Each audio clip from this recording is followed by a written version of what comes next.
salve ouvintes e ouvintes do podcast do lado esquerdo do muro. Estamos de volta, mais uma semana, eu, Marcos Gorenstein e João Miragaia. Fala aí, João, tudo tranquilo? Fala, Marquinhos, tô bem, e você aí? Tudo tranquilo, na boa. Voltamos ao nosso formato tradicional de gravação. Para os nossos ouvintes que não ouviram o nosso último episódio, hoje é quinta-feira, bom, rapidinho, né? Quinta-feira, 18 de janeiro. Estamos gravando pela manhã, 9h36 da manhã agora.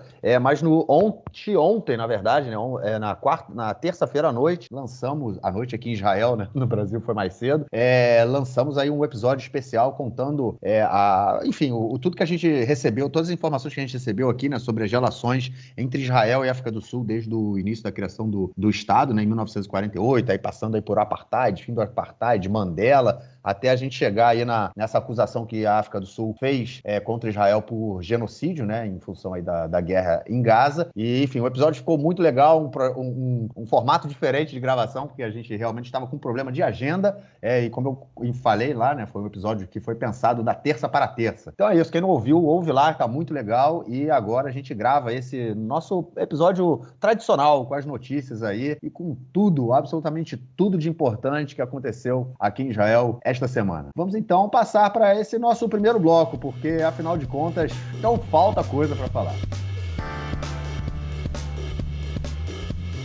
Bom, gente, como não é de costume, vamos começar pelo nosso último bloco, né? O nosso terceiro bloco, que geralmente é o bloco onde a gente trata aí de questões relacionadas à política internacional. Vamos começar por ele nesse episódio, porque o que aconteceu na política internacional teve aí uma grande influência, né, na política interna essa semana, e por isso a gente resolveu fazer essa inversão. João, vamos começar então, né, já que acabei de falar na introdução sobre a questão aí de Israel e África do Sul, não conseguimos comentar isso no nosso último episódio, porque o episódio saiu antes do final aí de que tanto que a África do Sul apresentasse as suas acusações e Israel apresentar a sua defesa, mas no final aí da última semana, exatamente há uma semana atrás, começava o julgamento, né, do caso de genocídio, se Israel está ou não cometendo genocídio contra o povo palestino na faixa de Gaza. João, quinta-feira, 3 horas, advogados, políticos, ministros, né, também sul-africanos falando na Holanda, acusando Israel de genocídio, e na sexta-feira pela manhã o inverso, 3 horas da defesa de Israel, falando que Israel não está cometendo o genocídio e, enfim, fazendo aí toda a defesa para tentar mostrar para o mundo, né, e para os juízes que estão ali, para os 15 juízes que estão ali em Haia, mais os dois, né, um indicado por cada país, os 15 juízes oficiais, vamos dizer assim, que Israel não está cometendo genocídio. E aí, cara, o que a gente pode esperar desse julgamento? Bom, a gente comentou um pouco sobre esse julgamento na semana passada e no podcast especial que a gente lançou, o 231, sobre as relações históricas e presentes de Israel com a África do Sul, que você recém comentou agora. Então, o que eu vou fazer agora enfim, avançar em relação ao que a gente já comentou, né? Na quinta-feira passada, a África do Sul fez a exposição, no caso, do porquê eles acreditam que Israel esteja cometendo crime de genocídio. Citaram, obviamente, o grande número de mortos em Gaza, a quantidade, enfim, a ajuda humanitária, todo o processo, toda a burocracia que aconteceu para que ela pudesse entrar, todas as dificuldades que Israel impôs, acusou Israel de punição coletiva em diversos momentos, e usou, como a gente antecipou aqui nesse podcast, a retórica de membros do governo, não só do governo, né, membros da coalizão também, ou até do presidente do Estado, Yitzhak Herzog, se referindo aos palestinos de maneira que pudessem entender que há intenção. Por exemplo, o presidente do Estado disse que deve terminar esse debate sobre se há não envolvidos com o massacre do Hamas no dia 7 de outubro em Gaza ou não, que toda a população de Gaza, de uma maneira ou de outra, está envolvida. O que é um comentário, no mínimo, irresponsável, porque quando você, impõe essa questão de que todos estão envolvidos, determina que todos estão envolvidos, supostamente todos são criminosos e todos podem ser vítimas, porque todos são, ao menos, cúmplices do terror, né? E isso inclui crianças, inclui bebês, inclui todo mundo, que é uma frase que não é nem um pouco inteligente você dizer, na verdade é um absurdo você pensar, e não é nem um pouco inteligente você dizer em voz alta, né? Mas o presidente não foi o único que soltou frases desse tipo. tipo, né? O Ben-Gvir, obviamente, também disse que terroristas são todos aqueles que distribuem e recebem balas na verdade, eu não me lembro se ele disse exatamente que recebe, mas os que festejam e distribuem balas quando há um atentado terrorista, tanto na faixa de Gaza quanto na Cisjordânia, com eles a gente tem que terminar também. O Amir Elial disse que tinha que todas as opções estavam na mesa, inclusive jogar uma bomba atômica na faixa de Gaza. O Nissim Vaturi, o deputado Nissim Vaturi, que a gente comentou na semana passada, disse que tinha que queimar Gaza e que já, enfim, não tinha nenhum inocente ali. O próprio Netanyahu se referiu ao inimigo, no caso, né, o Hamas, como Amalek. Agora, o que é o Amalek? Amalek a gente, enfim, se refere no Tanar, né, na Bíblia, traduzido ao português como os Amalequitas, que existe uma dúvida interpretativa se eles são um povo que passou por essa região e que foram inimigos dos hebreus e dos israelitas na história antiga, ou se é uma referência a todos os povos que foram inimigos enfim, de Israel, do povo de Israel ao longo da história. E atualmente, né, no campo rabínico, Amalek, né, se refere a Amalek, quando se refere aos inimigos do povo de Israel. Então tem gente que se refere a Hitler, por exemplo, como Amalek. E o que a Bíblia diz sobre o Amalek?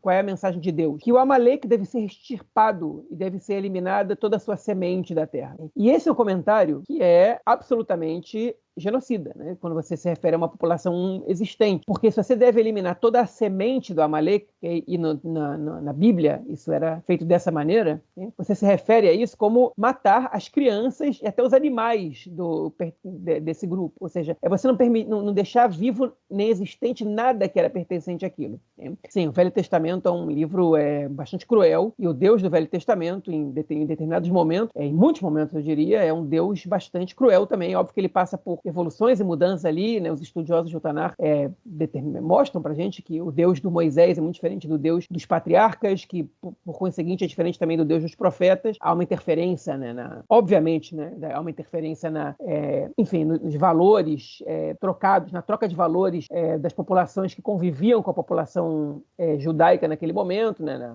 Na Babilônia, obviamente, que alguns valores babilônicos vão ser incorporados pelo judaísmo, e enfim, e as visões, elas de alguma maneira passam por uma linha evolutiva, mas em muitos momentos da Bíblia, enfim, Deus é uma figura vingativa, cruel, com os inimigos de Israel, no caso, inclusive com Israel, caso eles não cumpram com as suas determinações, né? E Amalek, então, deve ter sua semente extirpada, e o Netanyahu escolheu esse termo para se referir ao inimigo, okay? Mas é o Hamas. Mas então a semente do Hamas deve ser extirpada, então quer dizer que os filhos do Hamas devem ser extirpados ali. Então, nessa brincadeira aí, você está autorizando mortes de crianças, okay? E isso é genocídio, né? E aí, o que a defesa de Israel alegou? Que é o que a gente deveria se concentrar agora. A defesa de Israel alegou que comentários de membros da coalizão, enfim, de membros, inclusive, do alto escalão do Exército, generais da reserva e até do próprio primeiro-ministro, não devem ser levados em conta de maneira isolada. Que o que deve ser analisado são as decisões tomadas pelo gabinete da guerra. E que Israel, inclusive, para afastar os elementos radicais, que soltaram mais comentários nesse aspecto, criou um gabinete da guerra, por separado do gabinete de segurança, que tomava as decisões e cujas decisões eram tomadas de maneira operacional, com objetivos claros de atacar os terroristas, etc, etc. Então, Israel alegou, quem quiser entender, na verdade, a gente fez uma entrevista com o Rafael Reuven, que é um membro do Ministério das Relações Exteriores de Israel, assessor jurídico, no caso, e ele fez a defesa de Israel aqui no nosso podcast, né? A gente levantou questões duras para ele nesse momento, enfim, e colocou ele numa sabatina não foi muito simples, que mais ou menos foi uma preparação ao que Israel veio encontrar depois. E quem quer entender o que Israel disse, basta voltar no nosso episódio 220, que o Rafael Reuben, enfim, ele antecipou praticamente a defesa de Israel no julgamento, de maneira quase idêntica, eu diria, né?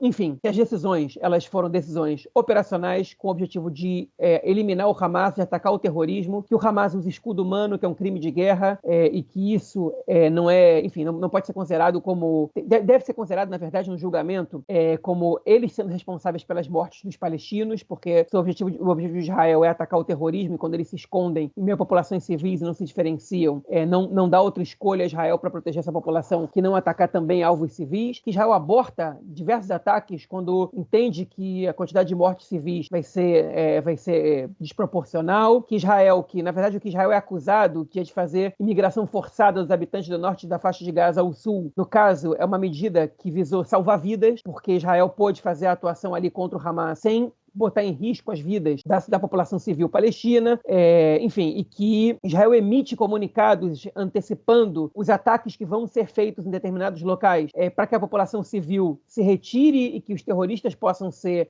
o alvo, e que nenhum país que tem o objetivo de eliminar a população integral ou parcialmente avisa a população que um ataque vai ser feito em tal lugar ou provoca ou recomenda, no caso, uma migração ao sul, enfim, para que possa executar os ataques e eliminar os alvos militares, né? Então, tudo isso é alegado por Israel, foi alegado no tribunal, que frases desses membros de governo não devem ser desconsideradas, devem ser avaliadas os fatos, né? As decisões que foram tomadas. Enfim, a adesão vai ser tomada em algumas semanas, e a adesão ela não precisa ser uma condenação, até porque, enfim, se esse tribunal considera que há fortes indícios de crime de genocídio, eles enviam essa acusação para o Tribunal Penal Internacional, mas esse tribunal ele pode, no caso de haver fortes suspeitas de genocídio ou de outros crimes de guerra, ele pode tomar decisões práticas, como, por exemplo, mandar interromper a guerra, sem nenhuma pré-condição. Por exemplo, sem nem libertar os reféns, né? Ele pode obrigar Israel a detalhar antecipadamente perante o tribunal qualquer ataque a ser feito ou a justificar qualquer dano, qualquer resultado de qualquer ataque que foi feito. Tudo isso pode ser feito pelo tribunal, e esse é o temor de Israel, que o tribunal ordene a interrupção da guerra. E todos os países que estão, enfim, que ratificam, no caso, a Convenção para a Prevenção de Genocídio do ano de 48, em que Israel é signatário, do qual Israel é signatário e ratificou, se não me engano, foi ratificado em 51 na ONU, eles são obrigados a cumprir determinações do tribunal. Caso não cumpram, eles são sujeitos a sanções. Uma das principais é em relação à compra de armas por outros países. E como os Estados Unidos também é signatário, os Estados Unidos seria obrigado, no caso, por decisão do tribunal, ou seria proibido, melhor dizendo, vender armas para Israel. E Israel teria que se virar sozinho nessa situação. Enfim, caso, obviamente, também decidisse por desrespeitar as decisões do tribunal. Então, é uma situação complicada, a adesão vai ser tomada daqui a pouco, e agora Israel corre contra o tempo também em virtude dessa decisão do tribunal, mas a gente não vai se estender sobre os cenários militares de Israel agora, porque a gente vai falar sobre isso no bloco da guerra. O que é mais interessante é justamente essa questão que você colocou sobre o podcast do Rafael, né? Da gente estar ainda no início da guerra, foi quando a gente gravou o episódio com ele, né? Já tinha aí as acusações de genocídio, né? Já começavam aí a pular pelo mundo, até porque a gente viu os ataques acontecendo de forma completamente descontrolada, e já a defesa, né, de Israel já estava pronta, tipo, eles já sabiam o que eles tinham que responder, né? Isso mostra pra gente que é mais ou menos parece, né, um jogo de cartas marcadas, né? A gente sabe o que vocês vão falar, a gente já sabe o que vai responder, e vocês já sabem o que a gente vai responder, e aí eles vão saber o que... Enfim, é uma discussão que ela tem um tavnito, né? Tem um formato, ela tem tipo, você encaixa aquilo ali e vai ser sempre naquela mesma discussão, você não vai acrescentar elementos novos e trazer questões diferentes, o que mostra aí que a decisão ela vai ser muito também baseada na questão política, né? Apesar de ser central, a África do Sul tem que provar aí se Israel tem ou não a intenção de exterminar a população palestina. Agora, o que é muito legal também, isso que você colocou, é só um comentário rápido, essa questão dos deuses, né? Dos diferentes deuses ao longo da história que é contada na Bíblia, no Velho Testamento. Vários deuses para a religião monoteísta. É isso. Vamos então para a nossa próxima notícia do bloco, para a gente comentar aí do que também está acontecendo no Oriente Médio, né? Porque a guerra, ela não está só aqui entre Israel e Hamas, né? A gente pode dizer que, assim, já se espalhou por todo o Oriente Médio, a gente viu já os Houthis jogando bomba aqui em Israel, a gente teve ataques aí, outros pelo Oriente Médio, e foi isso que a gente viu essa semana. Depois de toda essa política aí das milícias Houthis, né, terem tomado navios e impedirem o tráfego de navios, o tráfego, né, não o tráfico, mas o tráfego de navios pelo Golfo, pelo Mar Vermelho, né, os navios que entram ali no chifre da África para passar pelo Mar Vermelho e o Canal de Suez. Vários navios foram apreendidos e atacados. Essa semana, a coalizão liderada pelos Estados Unidos e Inglaterra, na verdade, foram só Estados Unidos e Reino Unido, atacaram pontos da milícia Houthi, atacaram bases da milícia Houthi na região que é controlada por eles no Iêmen. Lembrando que o Iêmen está dividido ao meio, né?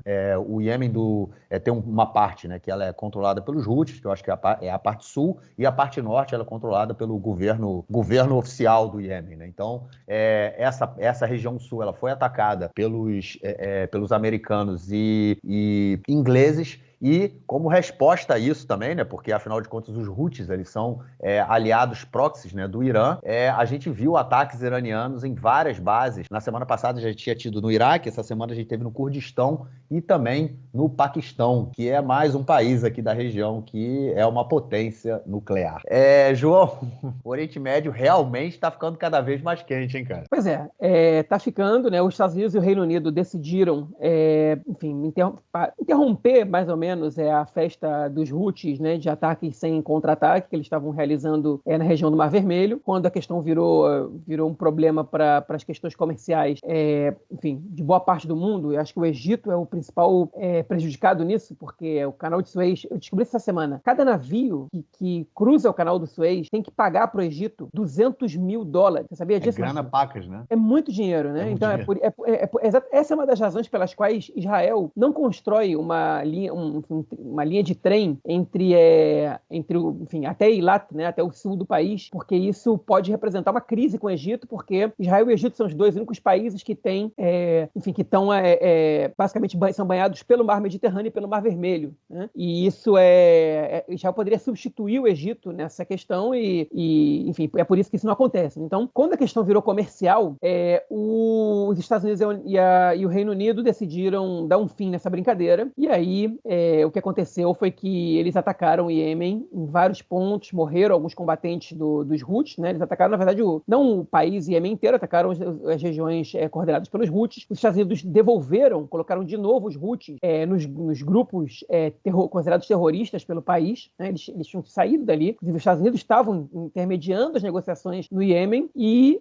acabou essa brincadeira. Os Houthis voltaram a ser considerados terroristas ali pelos Estados Unidos, e não só isso, como foram atacados pelo país também. E aí a gente tem a questão avançando, porque o que é que os Estados Unidos querem? Eles querem, basicamente, eliminar a influência do Irã na região, né? E os Houthis, eles são uma parte dessa influência do Irã de maneira desagradável, digamos assim, para os aliados dos Estados Unidos, né? No caso, para Israel. Então, eles decidiram, por bem, realizar esse ataque. E os Houthis prometeram que iam se vingar, mas antes que eles pudessem fazer qualquer ação, os Estados Unidos e o Reino Unido atacaram de novo, e aí, pelo jeito, os Houthis entraram em contato com o Irã se lançou por conta própria, isso a gente não sabe exatamente como é que foi essa questão, e a gente teve essa semana, né, o Irã respondendo, no caso, tomando a iniciativa e atacando uma suposta base do Mossad no Kurdistão, que, enfim, que se localiza na região, o Kurdistão é um território que se localiza parte dele no Irã, parte na Turquia e parte no Iraque, né? A parte que o Irã atacou é uma parte que se localiza no Iraque, e também um ataque numa região no Paquistão, que eles diziam que era um foco de ações israelenses na região. O Israel, obviamente, não negou nem confirmou que havia atuações do Mossad ali, e óbvio que não vai fazer isso, né? Israel não pode revelar onde seu serviço secreto atua.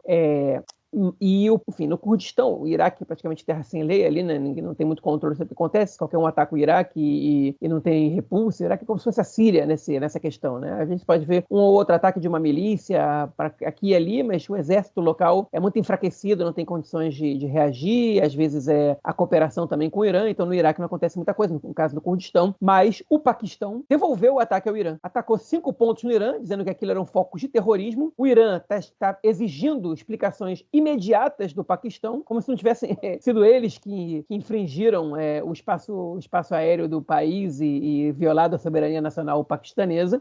E o Irã gerou um conflito com uma potência nuclear, né? Porque o Irã, vale a pena dizer isso, nunca atacou Israel diretamente, né? E eles fizeram isso agora com o Paquistão. Ah, mas eles não atacaram o exército do Paquistão. Bom, eles entraram no território paquistanês e atacaram o país, né? O Paquistão é uma potência nuclear, com relações bem próximas com os Estados Unidos, né? Ainda que haja aqui e ali algumas crises, e essa situação é complicada para o Irã. O Irã, na verdade, se meteu com um cachorro grande aí, e, enfim, que a gente não sabe de que maneira isso vai se desenvolver, né?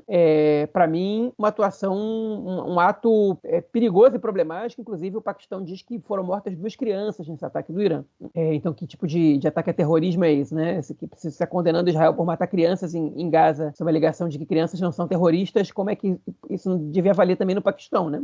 E no caso, o Paquistão é um Estado nacional independente, né? E bem diferente do Líbano, da Síria, do Iraque, onde várias milícias desafiam o poder do Estado. O Paquistão tem um Estado mais potente, como eu falei, uma potência nuclear, no caso. Enfim, o clima está esquentando aqui no Oriente Médio, e bem numa semana que a gente não tem falado muito sobre o norte, né, daqui de Israel, nem devemos falar tanto, porque segue mais do mesmo, mas um pouquinho mais longe daqui, o bicho está pegando, e isso é muito perigoso, não só para a gente aqui, mas acho que para o mundo inteiro. O Irã vai botando as asinhas de fora, achando que pode andar livremente pelo Oriente Médio e nada vai acontecer, mas o Paquistão não botou o galho dentro, não. O Paquistão foi para cima, até porque eles sabem com o que eles estão lidando. Agora, sabe uma coisa muito interessante, João, que eu estava pensando, né? Durante o último período, principalmente quando teve todo o período da crise no Iêmen, né, que levou aí a divisão do país, né, e que os Houthis controlam a metade, houve muita disputa com a Arábia Saudita, né? Eles bombardeavam, os Houthis jogavam foguetes e mísseis na Arábia Saudita, e a Arábia Saudita, ela revidava, inclusive o governo iemenita, ele era proxy da Arábia Saudita, né? Ele recebia o apoio da Arábia Saudita, enquanto os Houthis recebiam o apoio do Irã. Agora, o que é muito interessante é que recentemente, a coisa de meses, a gente inclusive comentou isso, eu não me lembro qual episódio foi, mas a gente comentou que através do intermédio da China, o Irã havia reaberto a sua embaixada na Arábia Saudita, ou seja, houve uma reaproximação entre os dois países que eram inimigos, que não tinha nenhuma relação ali, né? Então agora a gente vê a Arábia Saudita não está se metendo até o momento na jogada, né? A gente não vê aí movimentações do exército saudita, até porque eles poderiam dar uma pressionada nos Houthis, né? Por cima, e os americanos e os ingleses pelo mar, e os sauditas por terra, e os sauditas não estão se metendo até o momento, né? Eles continuam afirmando que querem um acordo de paz com Israel, né? Porque não é normalização, porque os dois países estão em guerra, vamos dizer assim, né?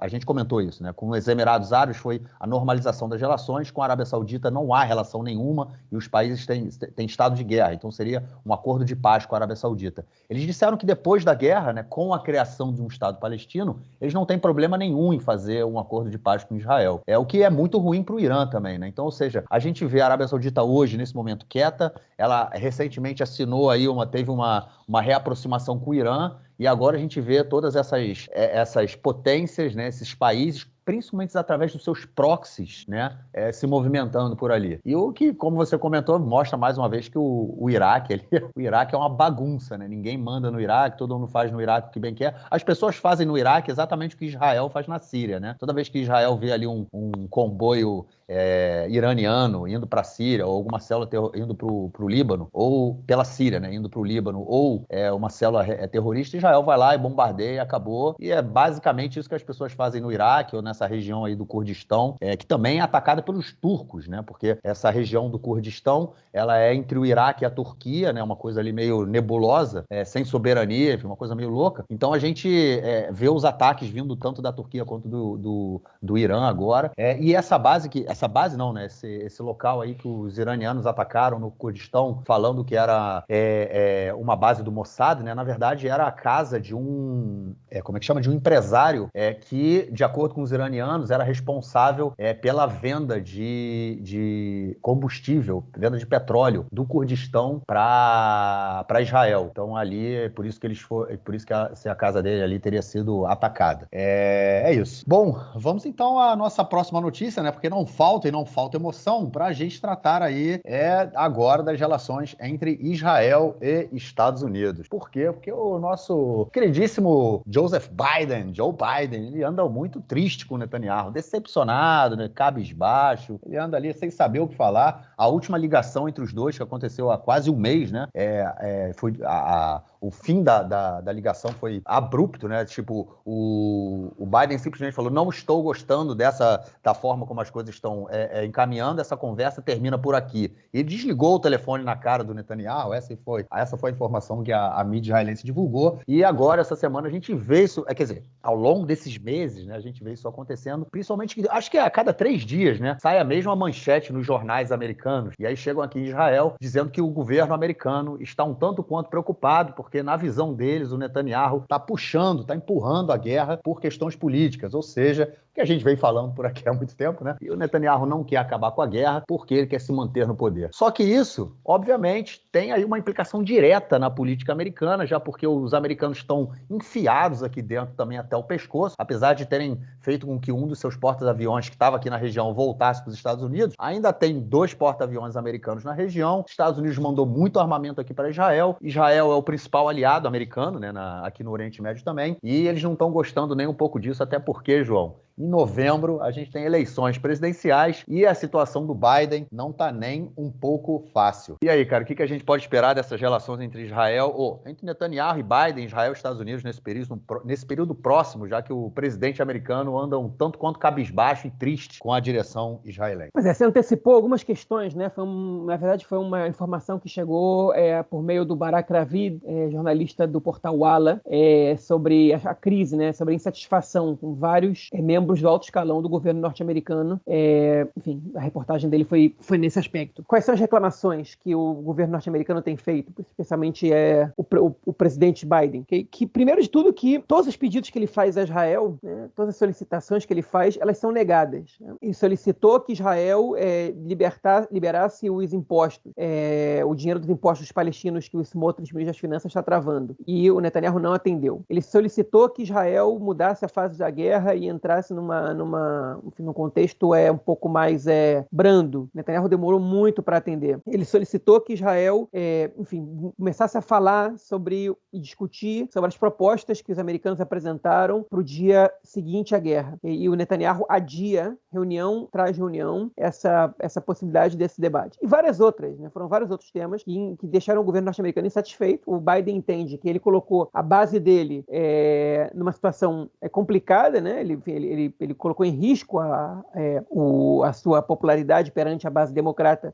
ajudando Israel de maneira incondicional durante o início da guerra, num ano eleitoral, e o Netanyahu não faz o menor esforço que ponha em mínimo risco a sua coalizão. E o Biden está muito insatisfeito com isso. Eles se falavam a cada 2 dias, e depois dessa última conversa sobre a questão dos impostos, que o Marquinhos relatou aqui, que a gente chegou a comentar, se não me engano, há 2 ou 3 episódios atrás, eles deixaram de se falar por telefone. Isso não quer dizer que os países não tenham relações, isso não quer dizer que os 2 países não dialoguem, mas não através dos seus principais líderes. E aí, o que aconteceu? O Antony Blinken fez uma viagem agora para o Oriente Médio e se reuniu com diversos países, né, com representantes de diversos países, especialmente com a Arábia Saudita, porque os Estados Unidos estão planejando o dia depois da guerra, inclusive a reconstrução de Gaza, sem a presença e a participação de Israel. Quer dizer o quê? Que eles estão preparando essa autoridade palestina reconstruída, eles estão preparando quem vai financiar essa reconstrução, eles estão preparando as lideranças locais que vão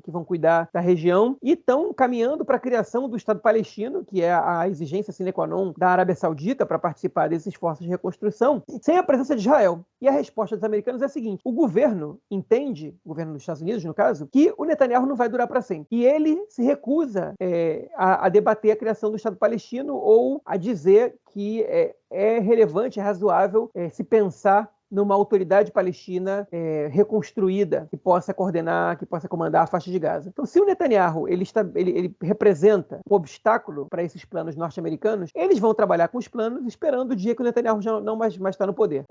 Enfim, e essa é a postura do Biden. Qual é a grande questão? É que as eleições que estão no horizonte não são as eleições aqui em Israel, são as eleições nos Estados Unidos, que vão acontecer, se não me engano, no mês de outubro desse ano. Em Israel, a gente não tem eleições marcadas. Eu acredito que as eleições vão acontecer em algum momento em 2024, possivelmente de maneira paralela à dos Estados Unidos. A única eleição em Israel que está marcada agora é para o fim de fevereiro, as eleições para as prefeituras e conselhos municipais. Mas eu acredito que ainda esse ano o governo cai e antes da metade do ano, de maneira que a gente vai ter eleições. Só que elas ainda não estão marcadas e muita coisa pode acontecer. E a minha crença ela pode não se materializar. E quem está correndo contra o relógio nessa questão é mais o Biden que o Netanyahu, porque ele precisa se preparar para uma campanha enquanto o Netanyahu está muito confortável. Não exatamente muito confortável, ele não está, mas ele está numa situação mais confortável que o Biden, porque ele entende, se ele está correto nisso ou não, que a eleição, se ele está correto nisso ou não, a gente não sabe, mas que a eleição dos Estados Unidos vai dar vitória ao Donald Trump e que a relação com os Estados Unidos vai ser diferente da que é agora. Ele não vai sofrer essas pressões e vai ter mais tranquilidade para tocar a situação da maneira como ele está tocando. Eu não teria tanta certeza que ele teria mais facilidade sobre o acompanhamento do governo Trump do que tem do governo Biden. Mas ele tem, pelo jeito, ou pelo menos é o que as fontes dizem pra gente, e ele prefere, manter uma relação tensa com o governo Biden do que ceder qualquer coisa que seja, porque a preocupação do Netanyahu, como a gente não se cansa de comentar aqui, é com a sobrevivência política dele, e não exatamente com o futuro do Estado, nem com nada que tenha a ver com o Estado, no caso. Então, essa situação que a gente se encontra de crise interminável agora entre os dois países, que tinha se afrouxado com o início da guerra, mas ela volta a se intensificar porque, enfim, o Netanyahu não mudou. Ele continua sendo a mesma pessoa, só que agora com um risco ainda maior do que antes, sob o risco maior ainda do que antes de perder o poder, o que faz com que ele cada vez mais atue no modo sobrevivência, que é um modo, que pode ser bastante agressivo para convivência em grupo, no caso, ou com um parceiro. E é um modo que só traz o bem, só faz bem a ele, no caso, né? A política dele é o que ele quer, ele não está pensando no Estado, ele não está pensando no país em que ele dirige, né? Ele está pensando na sobrevivência política dele, o que é, enfim, colocando ele na frente do país, né? E na frente do mundo, né? Se a gente for fazer essa análise aí do que tudo que está acontecendo no Oriente Médio, lembrando que, obviamente, o Oriente Médio é um barril de pólvora, mas a guerra em Gaza, né, foi o que começou toda essa movimentação que a gente vem comentando aí nos últimos mais de 100 dias, né? As coisas estavam mais calmas. Então, quando começa a guerra, isso tudo explode. Agora, justamente essa questão com o Trump, né, com o Biden, Trump e tudo mais. O Trump, quando ele ganhou inclusive um assentamento, né? O Trump ganhou um assentamento do Golan, né, lá no norte. Tem um assentamento que chama Trump Heights, né? As colinas do Trump. E ele tá... quando o Bibi, ele ligou para o Biden depois das eleições para, enfim, parabenizá-lo pela vitória, o Trump ficou extremamente magoado, ficou muito bolado com pelo que o Bibi fez e começou a descascar o Bibi. Ou seja, mesmo que os republicanos voltem ao governo, né, eu não sei até que ponto o Trump ele vai querer se reaproximar do Bibi, né, porque ele leva muito isso também no coração, né? Ele é um político que faz a política com a barriga, não com a política. Então ele não sei até que ponto o Netanyahu teria uma vida mais fácil com o Trump, mas, por outro lado, né, é importante saber que se os republicanos estiverem no governo, a política do país também muda. Então pode ser essa realmente a aposta do Netanyahu. Eu não acho que ele sobreviva, né, como você falou, acho que as eleições serão... Eu também acredito que a gente vai ter eleição em breve, porque tá ficando, cada dia que passa fica mais insustentável, né, e a gente sente isso muito aqui, mas eu não sei se Netanyahu teria vida mais fácil aí com o Trump no poder, com os republicanos no poder, porque afinal de contas eu acho que cada dia que passa, assim, menos gente acredita no Netanyahu, né? Eu acho que as únicas pessoas que acreditam no Netanyahu é a base dele aqui de dentro e é para quem ele tá falando, né? É isso, ele fala para a base dele. Então a gente vai ter que acompanhar isso que vem pela frente. Agora, uma coisa interessante, né, cara, que essa do Netanyahu fugir dessa discussão de 2 estados e tudo mais, não levar isso pro gabinete, eu acho que isso, de certa forma, isso é ponto positivo para oposição de direita no governo israelense, tá? E aqui eu não estou falando da oposição que defende a criação do Estado palestino, que ela é micro, né? Ela hoje, no caso, se a gente for falar aí dos parlamentares, ela vai se reduzir aos partidos, né?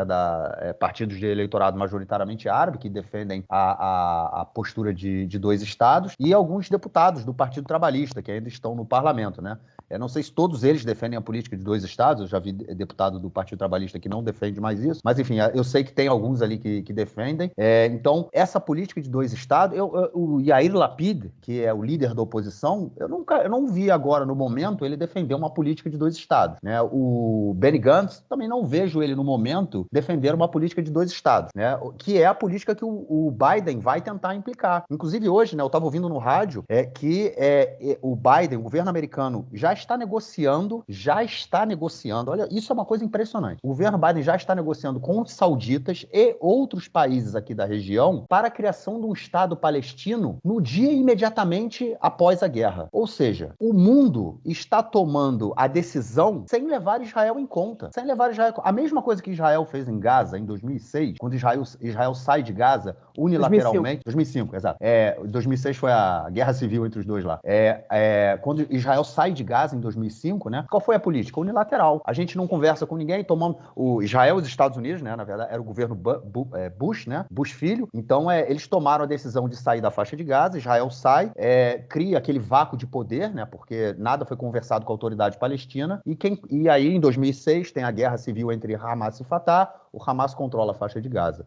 Por quê? Porque foi uma política unilateral, uma política em que não levaram em conta a autoridade palestina, não levaram em conta o que os palestinos querem com a saída de Israel, o que eles vão fazer com a saída de Israel, né? E é exatamente isso que agora os sauditas, os americanos e os sauditas e outros aliados vão fazer. Eles vão pensar uma política de criação do Estado palestino sem levar em consideração o que Israel está pensando no momento. E aí depois eles vão apresentar isso para Israel. Olha só, esse aqui é o nosso plano. Nós, os sauditas, inclusive os sauditas falaram que eles se dispõem, eles podem financiar parte da reconstrução de Gaza, mas eles condicionam isso à criação do Estado palestino. A mesma coisa os Emirados Árabes. Ou seja, a gente vai acabar tendo uma coalizão de países que eles vão falar assim, a gente ajuda na reconstrução, a gente quer a criação do Estado palestino, e eles vão acabar impondo isso a Israel. E vão deixar Israel numa situação muito ruim. E aí, como eu falei, eu não vejo hoje nenhum partido, e isso é uma coisa que eu bato nessa tecla já há muito tempo, né? Porque o discurso mais forte aqui na sociedade israelense ao longo dos últimos anos é que isso foi, inclusive o Netanyahu construiu muito bem isso, muito bem, muito forte, né? Que não temos parceiro para discutir a paz. Não tem ninguém para conversar do lado de lá.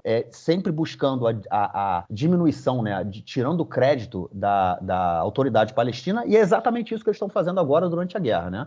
O tempo todo eles dizem que a autoridade palestina é o Hamas, ou seja, não dá para conversar com a autoridade palestina. Eles vêm fazendo isso ao longo dos anos. Mas a pergunta que eu sempre faço é a seguinte: será que Israel quer a construção? Será que Israel é um parceiro para a paz? Não é se a Palestina, se a gente tem um parceiro para a paz do lado de lá. A pergunta é: será que nós somos um parceiro para a paz? E essa pergunta eu tenho a resposta. A minha resposta é não, nós não somos. Por quê? Porque a grande maioria da sociedade israelense, ela não apoia, principalmente hoje, nesse período de guerra, a gente vê isso refletido na posição dos partidos, não defende a criação de um Estado palestino. Então nós também não somos um parceiro para a paz. Quem é o parceiro para a paz? Não sei. Israel não defende a criação, não quer a criação. Hoje a gente tem o Smotrich não quer, o Likud não quer, o Ben-Gvir não quer, acredito que o Gantz não queira, o Lapid não quer. Então quem é que quer? Então também nós não somos um parceiro para a paz. E agora a gente vai acabar vendo aí as coisas como estão se desenhando no dia depois da guerra, porque essa guerra vai ter que acabar em algum momento, queira o Netanyahu ou não. Pode ser que a gente tenha aí uma proposta apresentada pelos Estados Unidos,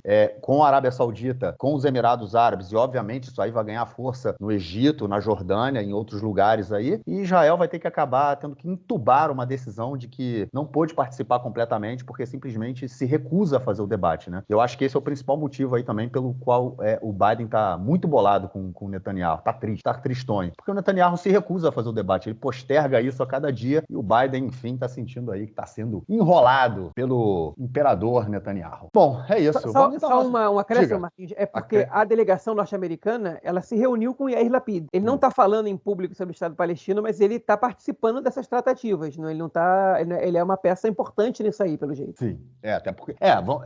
o Lapid ele tem essa questão também que ele é uma incógnita, né, na política israelense pós-guerra, né? Eu não sei, o que você acha, tipo, hoje ele é um cara que tá ali na oposição, que hoje ele estar na oposição é muito cômodo para ele, né, ser o líder da oposição, ele não se queima como o Gantz está se queimando, né?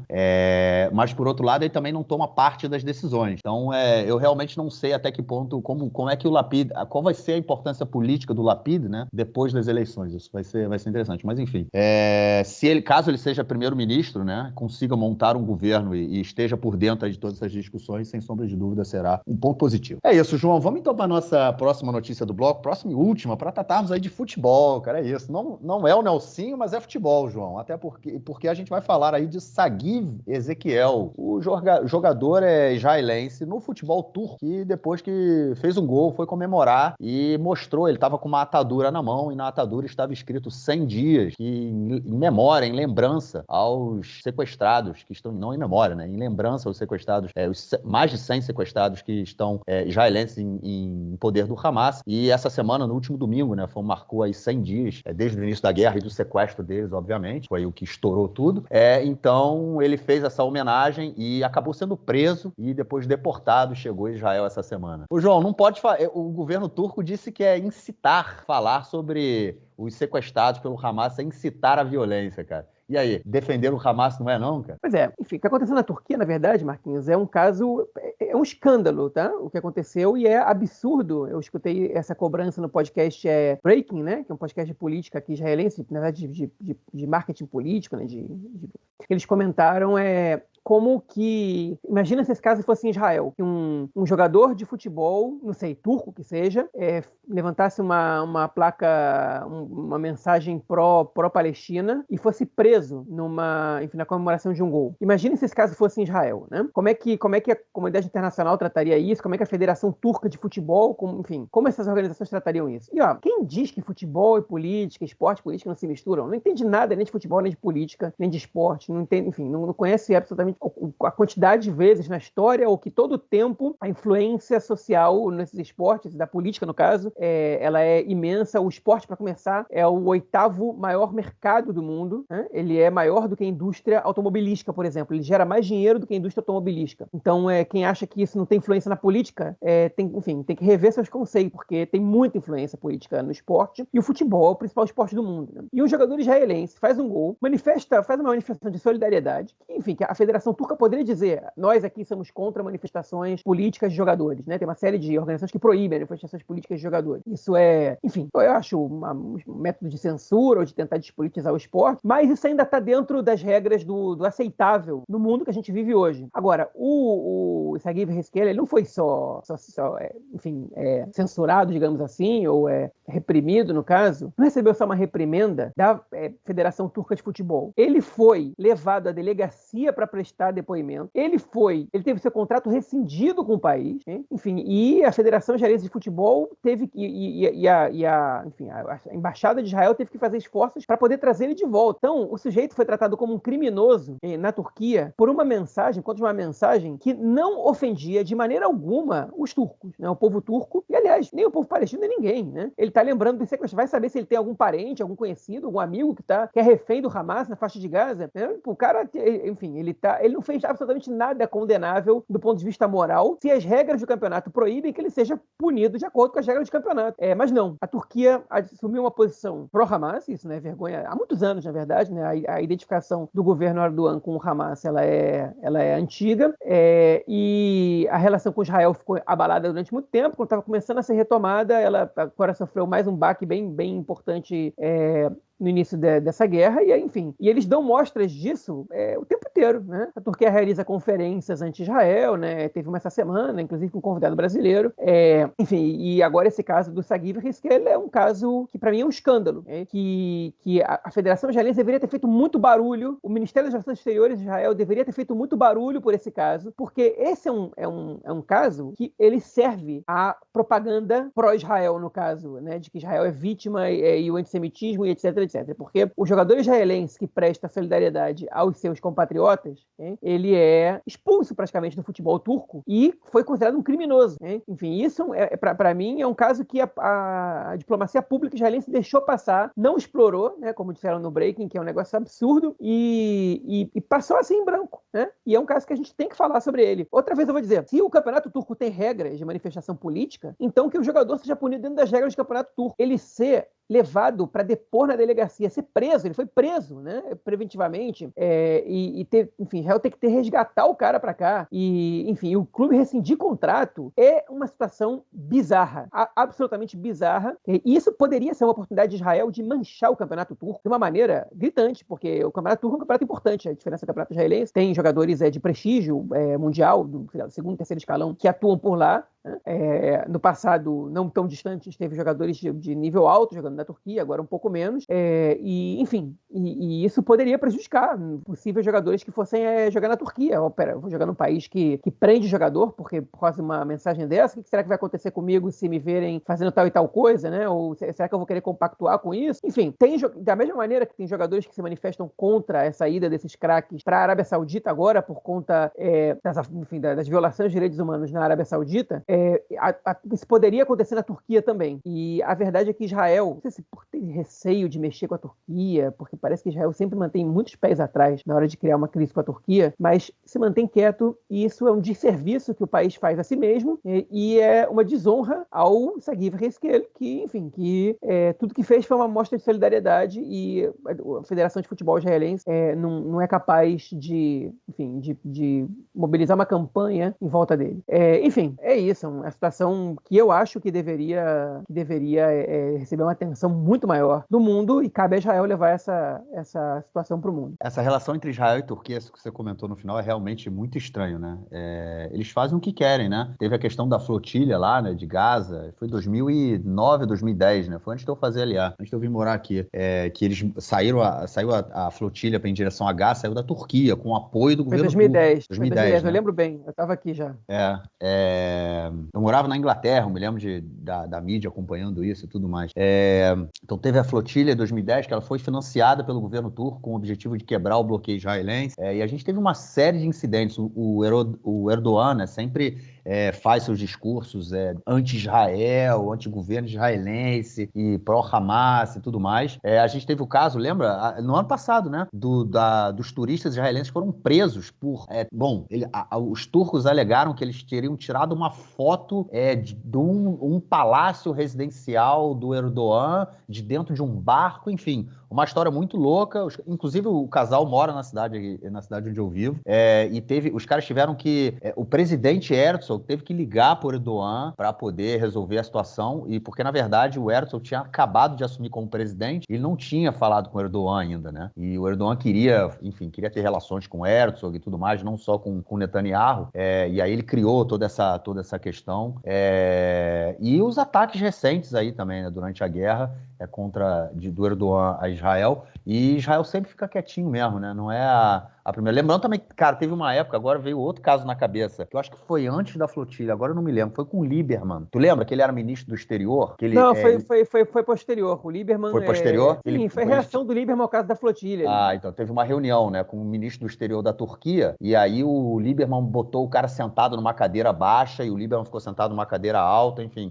Você via ali que os dois estavam... A foto oficial da conversa era um tanto quanto, vamos dizer, vergonhosa, né? Porque você via que os caras estavam em situações diferentes ali, né? Então foi realmente aquele chute na canela, né, que o Lieberman deu nos turcos, mas é uma relação tanto quanto estranha, realmente. Eu acho que Israel ele tem receio, né? Porque os turcos eles jogam entre a Europa e o Oriente Médio, né? Até por conta da sua posição geográfica também, né? Então estão sempre... eles têm essa questão ali de ser europeu e de ser do Oriente Médio. E Israel, acho que também por conta do tamanho do país, tem relações comerciais diversas, né, entre Israel e Turquia, comida, água, enfim, é importante. É isso.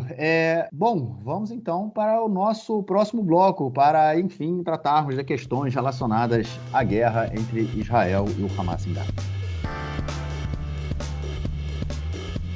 Bom, gente, pode ser o começo do fim, não sabemos, né? A gente já vem aí ouvindo pelo menos há 2 semanas, vendo também, né? Israel diminui a pressão na faixa de Gaza em termos militares, vários batalhões de reservistas já estão sendo retirados da faixa de Gaza, principalmente da região norte, né, onde Israel diz ter o controle total de tudo que se encontra sobre a terra, mas a gente não vê até agora nenhum dos objetivos, né, da guerra serem atingidos. O Hamas continua, enfim, guerreando e não deixando o exército israelense avançar no sul sul da faixa de Gaza, e os reféns também continuam sob o poder do grupo terrorista. Essa semana a gente teve 2 reféns que foram encontrados mortos na faixa de Gaza, no sul de Gaza, né? Na terça-feira, né, que eles foram encontrados e a gente foi informado sobre isso, ou seja, mais 2 reféns que não serão resgatados por vida, e a pressão sobre o governo Netanyahu aumenta muito, muito, muito por conta de tudo isso, né? Porque quanto mais cada dia que passa, a possibilidade dos reféns serem resgatados é cada vez menor. E principalmente porque, né, João, a gente recebe sempre as informações de que há a possibilidade, a discussão, né, sobre possíveis acordos para a libertação de reféns, só que o Netanyahu, ele simplesmente veta e não permite com que isso aconteça. E aí, cara, quais são os objetivos do Netanyahu para a guerra? É sobreviver, é libertar os reféns ou é derrotar o Hamas? Sobreviver. Os do Netanyahu é sobreviver. Agora, os que ele diz que são de Israel são os outros, né? São derrotar o Hamas, trazer a segurança, né, no sul de Israel e trazer de volta os reféns. Agora, vamos lá. A gente está realmente no começo do fim, né, aparentemente. Pelo menos essa é a minha visão. Porque o julgamento pode interromper a guerra a qualquer momento, nas próximas semanas. Porque a gente já vê um retorno de parte dos reservistas às suas casas, porque a gente já vê uma série de indicações de cansaço dos reservistas e da sociedade, que já começou a fazer manifestações, e o pessoal não está no entusiasmo da guerra como estava no início. Quando digo entusiasmo, não no sentido pejorativo, como, enfim, o apoio restrito à guerra, ele já vai começando a mudar. A gente comentou na edição passada do podcast que já são 41%, segundo a pesquisa do Canal 12, que apoiam uma solução política para o fim da guerra, que envolva a troca dos refugiados, e não continuar a guerra até a aniquilação física do Hamas. Então eu vislumbro uma interrupção da guerra. Inclusive o próprio o colunista do Haaretz, do Canal 13, o Raviv Drucker, ele comentou: eu mudei de opinião. Eu achava que essa guerra a gente tinha que eliminar o Hamas, e agora eu acho que ela tem que terminar o mais rápido possível, né? E a gente vai chegar daqui a pouco uma notícia sobre os números da guerra, que vão fazer parte dos ouvintes entenderem isso. A gente teve uma polêmica com o Qatar, né, sobre a questão dos remédios para os reféns, porque foi feito um acordo que o Hamas deveria levar remédios para os reféns que estão em estado muito debilitado, e aí, finalmente foi acertado que sim, e aí chegou a informação de que os transportes que iam levar os remédios não seriam fiscalizados pelas Forças Armadas. O Netanyahu jogou a responsabilidade para as Forças Armadas. O Benny Gantz disse que essa é uma responsabilidade do Netanyahu. Foi uma discussão: como é que a gente vai saber se esses remédios vão chegar realmente nessas pessoas? Enfim, o fato é que o carregamento entrou, e se o remédio chegou, a gente não sabe, a gente espera que sim, e aparentemente não foi fiscalizado, porque o Netanyahu concordou com isso, mesmo ele tentando botar a culpa nos militares. Aparentemente a responsabilidade era dele nesse caso, né? Foi levantada uma nova possibilidade por um acordo de troca de reféns, e o que aconteceu no caso é que o Netanyahu, ele vetou isso no gabinete de guerra. E o gabinete de guerra, ele tem um outro membro que a gente nunca cita, que é o Aryeh Deri, que é um membro observador, igual ao Ron Dermer e o Gadi Eisenkot, né? Eles são membros observadores. No início eles não deveriam estar, nem o Eisenkot, nem o Deri. Só o Dermer deveria ser observador, mas no final das contas eles entraram.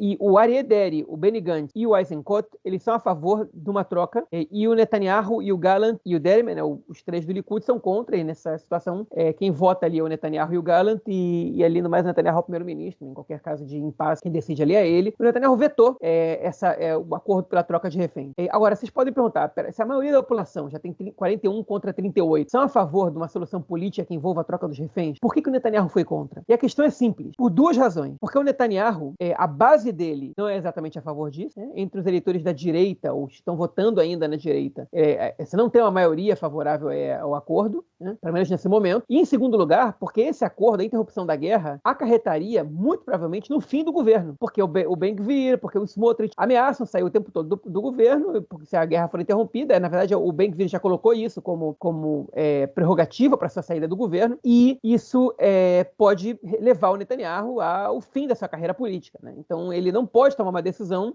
que pode ser boa para o Estado, que a maioria da população está a favor dela, se ela coloca em risco a sua permanência no poder. E a gente já falou sobre isso várias vezes. Então a pergunta do Marquinhos está respondida. Netanyahu pensa nele, não exatamente nos interesses do Estado, né? Enfim, e para terminar essa notícia do bloco, eu quero comentar com vocês os números que o porta-voz do Exército de Israel deu sobre a guerra, divulgou sobre a guerra essa semana, ok? Não são de hoje, possivelmente já tem alguma mudança, mas são dessa semana. Então vamos a ele, né? Enfim, quais são os dados dos 100 primeiros dias de guerra? Segundo o porta-voz do Exército, 9.000 terroristas foram mortos pelo pelas forças de defesa de Israel na faixa de Gaza. E desde que Israel começou, enfim, os ataques na faixa de Gaza após o 7 de outubro. 19 deles do alto escalão, 50 do médio escalão e 170 de baixo escalão, mais membros oficiais, exatamente, tipo, no sentido enfim, coloquial da palavra do Hamas. O Hamas não tem exatamente um oficialato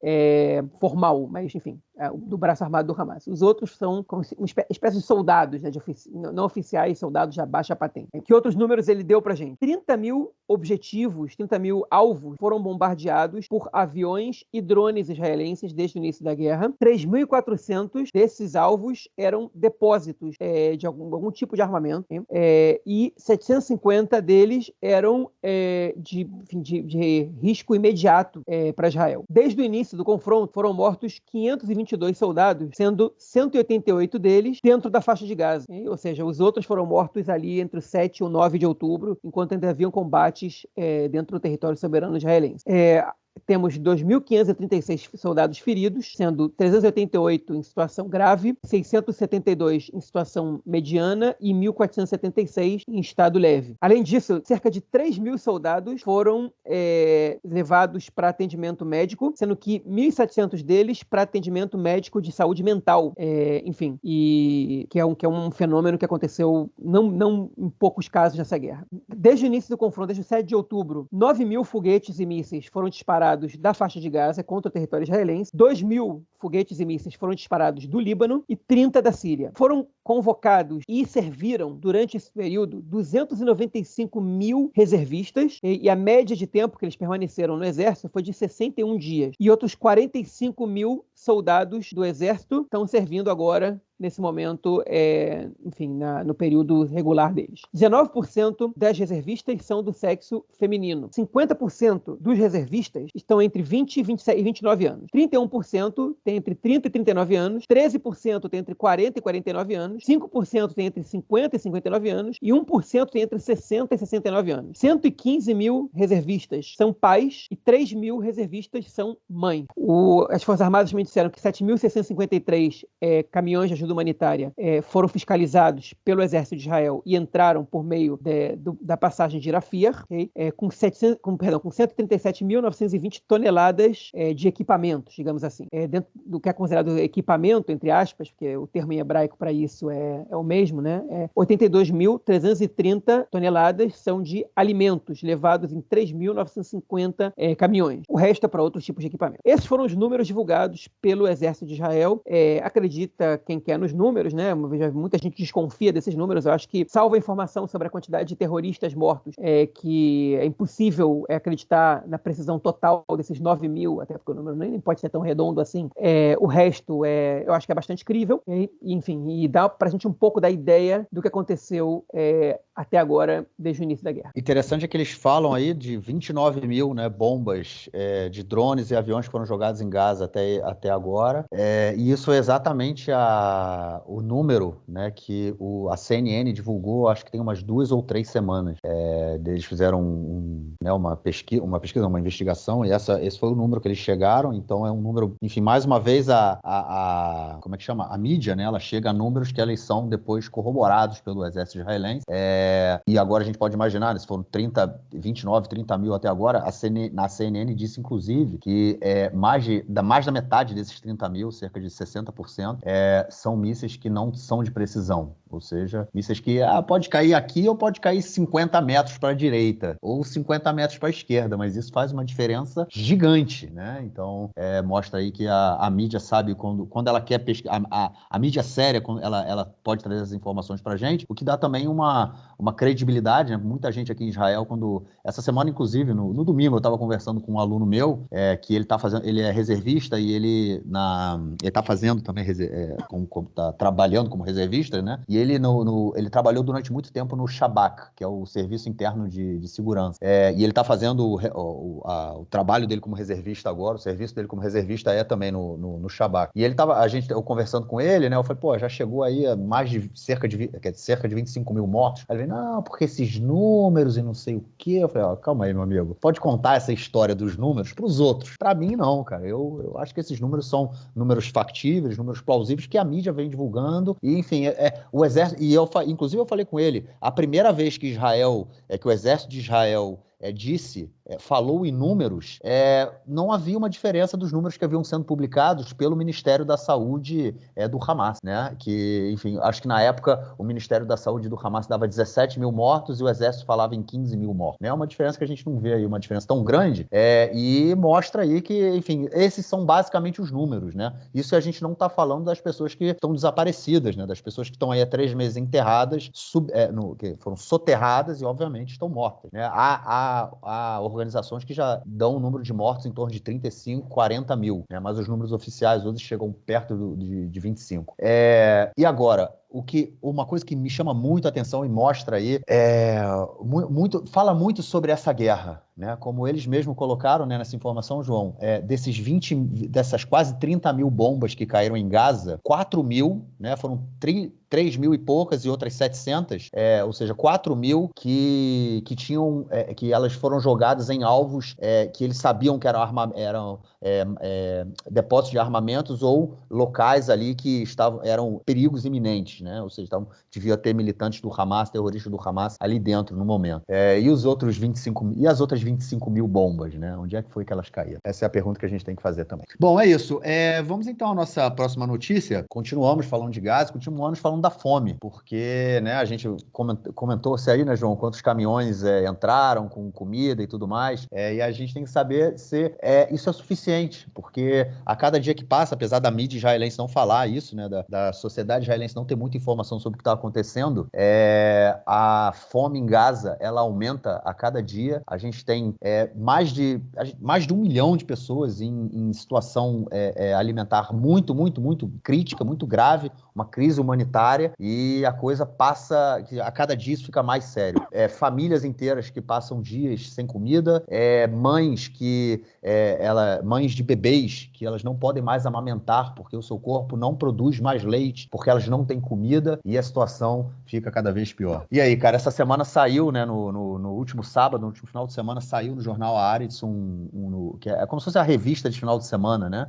Uma matéria muito, muito interessante sobre, mais uma matéria, né, porque o Haaretz vem fazendo algumas matérias nesse mesmo tema, mais uma matéria sobre a questão humanitária em Gaza e a fome no enclave que já atinge aí milhões de pessoas. Pois é, Marquinhos, a matéria é do jornalista Nir Guntaj e pela jornalista Shirin Falarsav, que tem sido uma das que mais comenta sobre a situação humanitária em Gaza, justamente porque ela é árabe, ela tem contato com pessoas dentro da faixa de Gaza e ela traz os relatos. Eu vou começar lendo para vocês um relato que foi publicado nessa reportagem, para depois eu dar o contexto dela. Ela está também em inglês, para quem souber ler inglês, enfim, eu recomendo a leitura porque é uma reportagem muito completa. Ela começa com um relato dado para Shirin, que é o seguinte: a gente escutou que está entrando comida em Rafah, mas pra gente não chegou quase nada. Eu te juro, pela vida dos meus filhos, a gente está vivendo um inferno. Já tem uma semana e meia que a gente está numa casa destruída, quase não tem parede, sem janela, sem energia elétrica. A nossa sorte é que até uma semana e meia atrás tiveram aqui alguns soldados e a gente está comendo o lixo que eles deixaram. Essa mensagem é de um habitante do norte da faixa de Gaza. E por que ele não saiu do norte da faixa de Gaza? Porque ele tem uma irmã deficiente física e ele não conseguiria marchar com ela para o sul. Então eles ficaram ali, na casa dele, e não morreu de fome por causa do lixo, da comida que os soldados não comeram há 10 dias. Isso foi quando esse depoimento foi dado. A reportagem do Nir Guntaj, ela entrevistou várias pessoas. Okay? A primeira delas foi a advogada italiana Francesca Albanese, que ela trabalha na ONU, no caso, enfim, nos relatórios especiais para os territórios ocupados palestinos. E ela comenta sobre a situação da fome na faixa de Gaza. Ela diz que hoje 500 mil palestinos estão num estado de fome real, e que no sul, 44% da população que respondeu essa mensagem, eles sofrem de alguma maneira com a situação de fome, e que só 8% da população de fato recebe ajuda humanitária. Enfim, ela fez muitas críticas a Israel, e depois da entrevista com ela, a entrevistada foi a Shirin, e ela relata, enfim, o tipo de comentário que ela recebe. Tem várias histórias sendo contadas, eu contei para vocês aqui uma delas, e ele foi, depois disso, entrevistar o general, que ele não deu o nome, né, que é o representante para as atividades do Estado nos territórios e também responsável pela entrada da ajuda humanitária na faixa de Gaza. Ele negou veementemente que haja fome na faixa de Gaza. Ele diz que entra muita ajuda humanitária, e que ninguém, enfim, que não existe essa situação lá. Ele foi contestado pelo repórter que disse para ele que toda essa ajuda humanitária que entrou correspondem somente a 350 gramas enfim, para cada membro da população, para cada pessoa da população de Gaza, considerando que Gaza tem 2.300.000 pessoas. E ele disse que Gaza, antes da guerra, estava passando por uma situação alimentar sem nenhum problema, que os depósitos estavam cheios, que tem agricultura local e que não é só da ajuda humanitária que você pode contar e que não acredita que não existe, que não existe essa situação da fome na faixa de Gaza. Então ele foi questionado sobre as questões logísticas, como é que enfim, em quanto tempo chega a comida em tais lugares e tal. Ele explicou como isso chega do Egito, como passa pela fronteira, que o exército tem capacidade de averiguar 350 caminhões por dia, mas a ONU só tem para 190, porque a UNRWA, que é a organização da ONU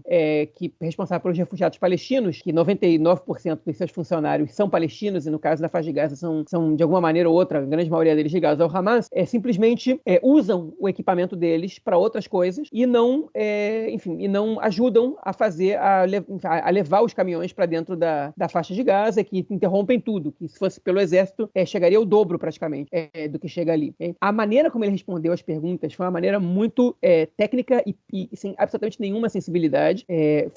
Até me impressionou, porque, por exemplo, os parlamentares que foram questionados depois tentaram demonstrar alguma sensibilidade à situação, ainda que culpassem o Hamas, né? Que foi o caso, por exemplo, do Hilly Trooper, que é membro do partido do Benny Gantz, do campo republicano, que começou a culpar o Hamas por tudo que acontece, disse que o Hamas rouba comida e tal, e de fato, no podcast do Haaretz, quando os dois foram questionados pelo apresentador do podcast se o Hamas não rouba comida, e a gente sabe que isso sim acontece, tá bom, mas ainda que o Hamas não roubasse, só entra 20% do que precisa entrar para que as pessoas possam consumir. Ele não está falando somente de alimentos, de todo tipo de equipamento, remédios, por exemplo, e tal. E eles detalham que é o seguinte, ainda que entre alimentos, a destruição na infraestrutura da faixa de Gaza, que te impede, por exemplo, de cruzar estradas, porque as estradas estão quebradas e o caminhão não tem como passar, o que faz com que 44% das padarias em toda a faixa de Gaza não estejam operando por conta de destruição ou de falta de eletricidade ou de diversas outras questões, impeçam as pessoas, por exemplo, de transformar aquela farinha que está chegando em pão e de comer pão. Então, a ideia de que o Hamas é responsável por tudo isso, o Hamas pode ser responsável por ter começado a guerra, né, e por não ter terminado a guerra, né, porque o argumento do governo israelense é sempre esse: se o Hamas agora liberta os reféns e entrega as armas, acaba a guerra. Enfim, é óbvio que o Hamas não vai fazer isso, então eles dizem, não, a culpa é do Hamas. Mas o fato é que as pessoas estão morrendo de fome e quem está, enfim, dificultando a situação alimentar dessas pessoas, no caso, é Israel. O Hamas também. Isso aqui, enfim, isso não exime Israel de ter uma responsabilidade. O ministro Miki Zohar, do Likud, por exemplo, teve mais sensibilidade que o Hilly Trooper. Ele disse, olha, eu não acredito em fome no sul da faixa de Gaza porque as coisas estão chegando ali, mas no norte eu acredito. Agora, do norte não saiu quem não quis. Então eu digo, saiam do norte, vão para o sul e lá vocês vão ter o que comer. Isso aqui é o caso desse cara que tem uma irmã deficiente. Como é que ele vai para o sul? E o medo das pessoas, e o medo de perder sua casa, que, enfim, pelo trauma do Nakba, né? Isso, enfim, é um mínimo de sensibilidade, mas ainda não pode ser chamado exatamente de sensibilidade. Entrevistaram também o advogado Oded Peller, da Organização de Direitos Humanos, de Direitos Civis em Israel. Perguntaram para ele por que ele não entra na Suprema Corte com uma petição. Ele falou que a Suprema Corte, ela engaveta tudo que a gente manda para eles no que diz respeito à guerra. É perda de tempo, é contraproducente. A gente desistiu de entrar na Suprema Corte, porque durante a guerra eles não ajudam em absolutamente nada. Okay? E aí eles entrevistaram o Zev Elkin, que é um membro do partido, um sujeito de direita, que até pouco tempo atrás era do Likud, membro do partido também do Benny Gantz, no caso do grupo ligado ao Gideon Sa'ar, né, que se juntou com o partido do Gantz, e ele reconheceu que existe fome em Gaza. Ele diz que não existe só uma faixa de Gaza, que tem duas, né, no sul e no norte, que no norte a fome é muito grave, no sul ela existe provavelmente em menor número, e que essa é uma responsabilidade de Israel, e que Israel deve participar do jogo. Se Israel não quer que o Hamas volte, não existe outra saída que não Israel começar a coordenar a vida civil em Gaza, que é um tema que a gente vai falar daqui a pouquinho. Isso é absolutamente contrário ao que diz todo o campo da direita em Israel. O Elkin é praticamente o único membro da direita que diz isso, que Israel deve assumir responsabilidade nos cuidados civis para evitar que o Hamas recupere o controle. Se Israel deixa um vácuo, o Hamas vai ocupar esse vácuo. Então, essa foi a parte interessante do depoimento dele. É óbvio que quando ele foi perguntado se existe, de alguma maneira, misericórdia quanto aos inocentes em Gaza, ele reclamou um pouco da pergunta. Ele falou, não é simples o que você está me perguntando. E eu penso, por exemplo, que você tem um pescador que foi prejudicado, que ele tinha 20% dos seus ganhos saindo da pescaria, e agora ele não pode pescar, é o Hamas que acaba dando para ele a comida, e ele acaba criando uma relação com o Hamas. Então é nesse ponto que a gente tem que entrar. Por outro lado, como é que eu vou saber se o filho desse pescador não foi um dos que entrou em Gaza no dia 7? E aí ele distorceu para esse lado, então ele fala que essa questão dos inocentes em Gaza é muito complicado, mas ele falou, mas mesmo assim, não tem o que fazer. A gente tem que deixar isso para trás e cuidar da população, porque o vácuo que a gente deixa, quem ocupa é o Hamas. Eu fiquei surpreso positivamente com a entrevista do Zev Elkin para essa reportagem. Eu recomendo que vocês leiam, porque é uma reportagem muito boa. Tem outros relatos ali, não tantos, né? Quem quer saber mais os relatos, procurem a Shirin Shab, do Haaretz. Ela traz esses relatos e sobre outros temas também. Enfim, que é absolutamente assustadora a situação de Gaza, mas a gente precisa tomar conhecimento dela. Não tem outra maneira de lidar com a situação sem que a gente entenda o que está acontecendo ali também. Até porque se a gente não entende o que está acontecendo ali também, né, a gente não tem saída. Né? Essa semana eu escutei de uma pessoa, teve um atentado na cidade de Iranana, né? E eu escutei de uma pessoa, olha só, tá vendo? Esses 2 terroristas que entraram aí vão fazer outras várias pessoas de extrema direita em Israel. Só que a situação é mesmo em Gaza. Você deixar a população lá com fome, vão fazer várias outras pessoas apoiarem o Hamas. Então, você ficar culpando o outro lado, eles são responsáveis por isso, em vez de você tomar uma iniciativa enfim, proativa e positiva para mudar a situação e deixar para trás, esse aí votou no Hamas ou apoiou o Hamas. E daí? Ou você toma, enfim, você quando é eleito num país, você não pode ignorar a população que não votou em você, né? E eu acho que a mesma coisa acontece quando você lida com uma população que está sob teu comando, no caso. Israel tem responsabilidade aí, pronto. Inclusive, já que a gente comentou esse atentado, já que eu comentei esse atentado em Granana, estava em discussão a volta, né, da entrada dos trabalhadores palestinos a Israel e que o gabinete tinha votado contra, e essa foi uma posição que o próprio exército de Israel dizia que o Estado deveria voltar a permitir a entrada dos palestinos da Cisjordânia, pelo menos para trabalhar, porque a situação econômica lá está catastrófica e isso vai deixar um vácuo que pode ser aproveitado pelos grupos terroristas, né? E a direita em Israel não quer, inclusive o próprio Guidon Sar, que falou desse atentado. Olha só, um caso como esse mostra que a gente não pode deixar com que ninguém, numa situação de guerra palestina, entre em Israel. Entraram 2 agora e fizeram um atentado. No caso, esses 2 que entraram não tinham permissão para entrar, não eram investigados pelas forças de defesa de Israel, entraram de maneira clandestina e da região de Hebron e fizeram um atentado. Então foi uma falha da segurança isso aí, que não aconteceria com uma pessoa autorizada, porque elas pesquisam as pessoas que entram, sabem quem está entrando, enfim, e etc. Né? Teria muito menos chance de acontecer com um trabalhador do que com um sujeito que está tentando entrar só para fazer um atentado. Mas é isso, o Nir Barkat, né, o ministro da Indústria e Comércio, diz que a concepção do Tzahal, que é do exército, que se mostrou equivocada, eles insistem no erro e mantêm o erro, e aí a gente vai patinando nessa situação, enfim, e não tem saída para o que acontece. E a fome em Gaza, ela é empurrar a população sobrevivente de Gaza, né, que no momento a gente não sabe quantos vão ser, para os braços do Hamas e de outros grupos e para o ódio eterno a Israel, porque você dá um indicativo para essa população de que você não está realmente interessado em que eles tenham um mínimo de dignidade para receber o que eles precisam para comer. Você está mostrando que você é indiferente ao sofrimento deles ali. Culpe o Hamas, como se isso funcionasse. Não funciona. Se tem uma concepção equivocada, é essa. Pois é.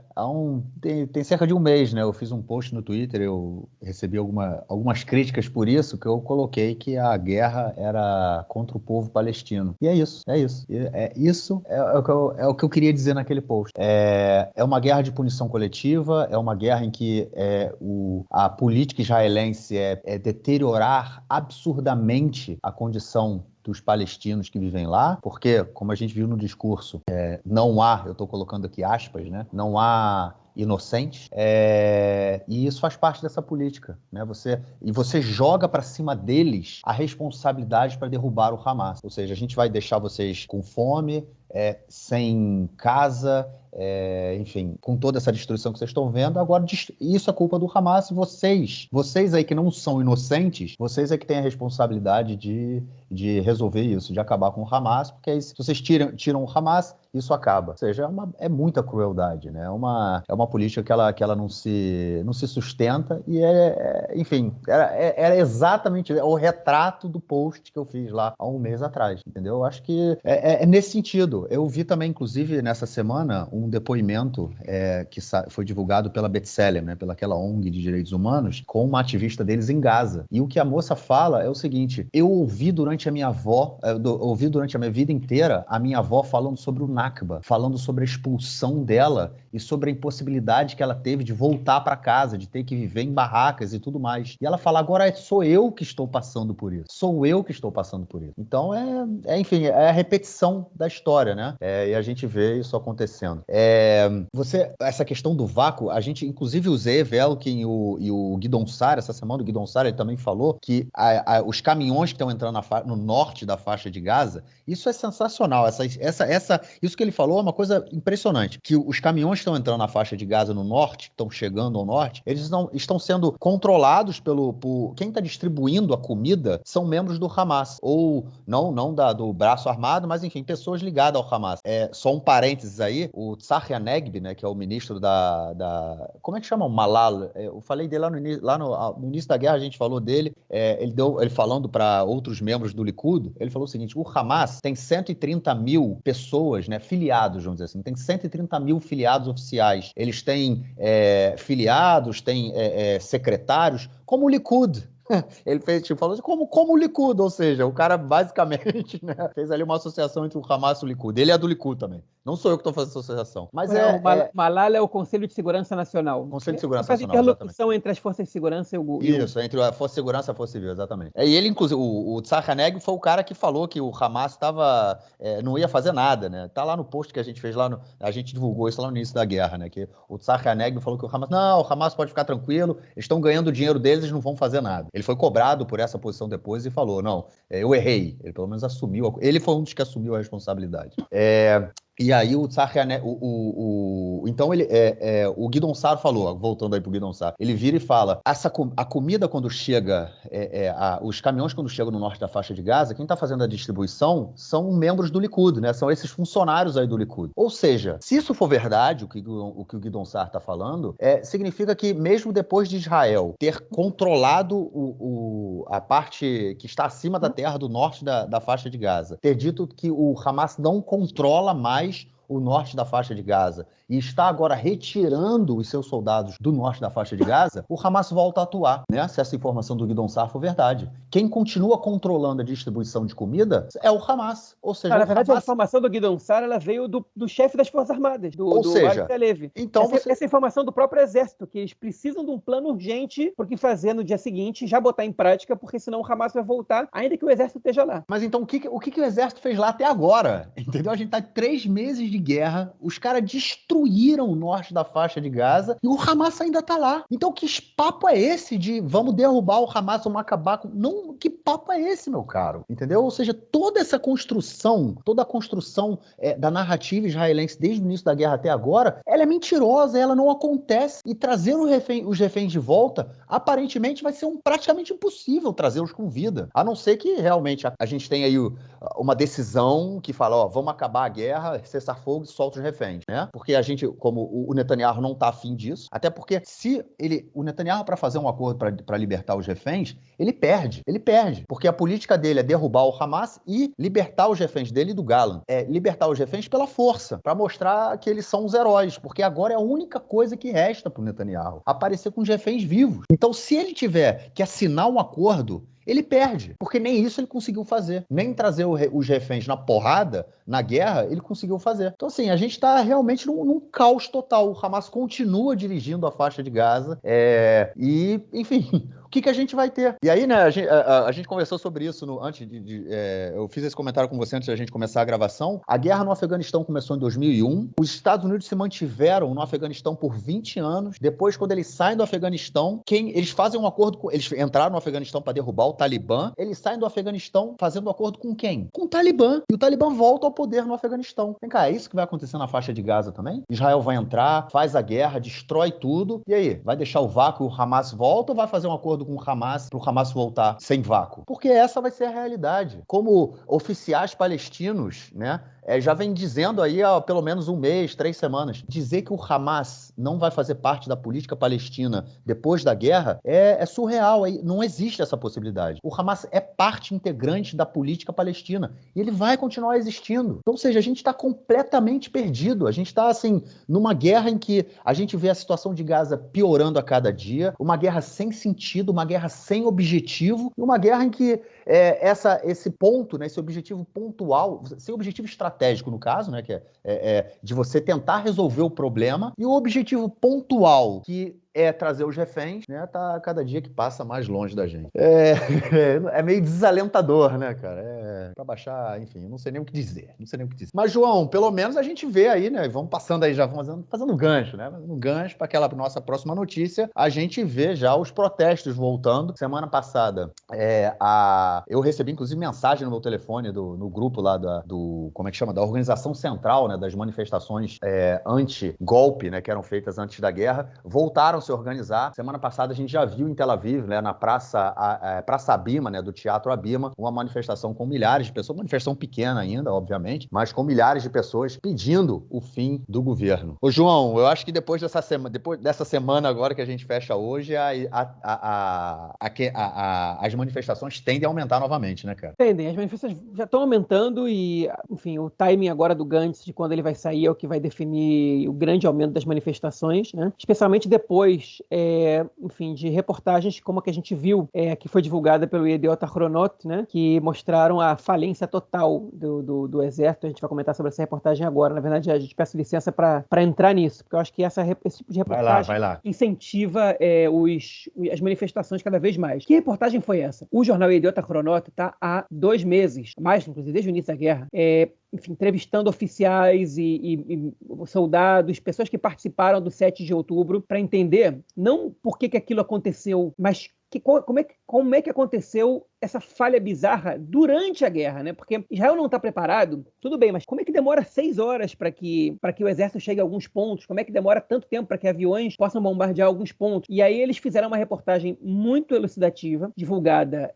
durante essa semana. Eu escrevi um fio sobre ela no Twitter e eu vou comentar aqui algumas coisas que eles comentaram aqui. Como vocês já sabem, quem escuta a gente já sabe, se não, podem voltar lá no episódio 214, que a gente explica tudo que já sabia até o momento da guerra. Não está exatamente tudo, não está totalmente atualizado, porque já surgiram 2, 3 notícias depois daquilo, mas o básico estava ali. Agora, a questão é a seguinte, e aí? O Hamas atacou. Né? O que eles revelam é o seguinte, que o Shin Bet e o alto comando do exército responsável pelo sul do país perceberam que alguma coisa estava muito estranha ali. E pouco antes das 6 da manhã, eles foram se reunir. Quando eles acabaram a reunião, eles falaram, vamos ligar para o primeiro-ministro, para o telefone criptografado dele e atualizar ele da situação. Só que às 6h26, antes que eles pudessem ligar para o Netanyahu, foram disparados foguetes em todo o centro e sul do país. E uma chuva de foguetes caiu em Israel, e aí o Netanyahu foi acordado pelos foguetes, pelo alarme, e ele pegou o carro e foi direto para Kiryat, que é o edifício do Ministério da Defesa, que fica em Tel Aviv, em frente ao shopping Azrieli, para quem conhece Tel Aviv. E aí eles começaram a entender um pouco as coisas até que veio a informação, né, que a região de Gaza foi tomada. Que era uma frase que você não escutava desde 73. Caíram, né, os nossos comandos ali. E eles viram os foguetes, mas não entendiam ainda o que estava acontecendo. E aí, os aviões na base mais próxima, na base de Ramon, que estavam bem perto da faixa de Gaza, que em 20 minutos podiam estar ali, eles foram orientados a fazer uma proteção estratégica de alvos estratégicos civis e militares e ficaram voando numa distância de 20 mil pés, onde eles não podiam nem ver o que estava acontecendo. E aí, só depois de 45 minutos, quando eles aterrissaram, por volta das 8 horas da manhã, que eles entenderam o que estava acontecendo. E eles ficaram irritados, porque o que foi dito ali é que se eles tivessem voado numa distância mais baixa, podiam pelo menos estar assustados os terroristas, né, que estavam atacando Israel. Mas até às 8 não teve ataque aéreo nenhum. E aí os aviões aterrissam, tem que abastecer, tem que entender o que está acontecendo, tem que convocar as pessoas que orientam os pilotos, e aí tudo fica muito mais difícil, porque o piloto, sem orientação, ele não sabe o que bombardear. Por isso que o que disseram foi que pelo menos eles tivessem assustado os terroristas voando mais baixo ali. Né? Enfim, e aí, frente à total ausência de comando, porque o alto comando do exército não tinha ideia do que estava acontecendo, os oficiais de baixa e média patente que estavam ali resolveram tomar decisões por conta própria. E aí, por exemplo, os oficiais da base dos drones, que estavam ali próximas, mandaram 3 drones armados para as batalhas. E 2 helicópteros Apache, que eram os únicos 2 que estavam ali na base de Ramon, também entraram na região. Eram os únicos 2 helicópteros que estavam no sul, porque devido ao corte de gastos do exército, eles resolveram priorizar a compra de de aparelhos aéreos que pudessem ser úteis no combate com o Irã. E a grande maioria dos helicópteros estavam no norte, eles estavam esperando um tipo de invasão dessa, alternativa dessa, do Hezbollah, não do Hamas. Então deixaram só 2 no sul. E aí esses 2 helicópteros, quando começaram a sobrevoar a região por volta das 7 da manhã, eles identificaram uma série de pessoas, de carros, e, enfim, até tanques roubados já naquele momento, circulando pelas estradas de Israel, mas somente de membros do Hamas e terroristas. E eles viram que, todas as pessoas que estavam passando por ali eram, as estradas, as rodovias tinham passado para ruas de transporte de terroristas. Enfim, e aí como é que ninguém ficou sabendo? Como é que não conseguiram avisar? Seguinte, o Hamas, na semana anterior, destruiu 3 balões de filmagem, e o exército pensou que foram problemas técnicos, não suspeitou que foi uma destruição proposital, e a primeira coisa que eles fizeram, quando entraram em Israel, foi destruir as torres de comunicação e as redes de comunicação. 40% das redes de comunicação foram afetadas. Isso afeta também o poder de artilharia. E depois eles foram até a base de Reim, a base da inteligência, onde ficam os observadores, atacaram a base e não permitiram que os observadores entendessem o que estava acontecendo na fronteira. Então não havia informação sobre a fronteira, porque as bases que de observadores eram as bases de Reim e no norte, em Erez, e eles foram os primeiros lugares que eles atacaram. Então não tinha vídeos da fronteira feitos pelo exército de Israel. Não tinha como saber o que estava acontecendo ali, quem estava entrando, e até muito tarde o exército pensava, o alto comando pensava, que a invasão era por túnel, porque toda a informação que eles tinham era dos meios de comunicação, mostrando, enfim, imagens de cidades tomadas ou de combates em cidades, em kibbutzim, e eles não tinham ideia de como essas pessoas tinham entrado, qual era a estrutura deles, quanta gente tinha entrado, e até cerca de 11 e pouco da manhã achavam que só 200 pessoas tinham entrado.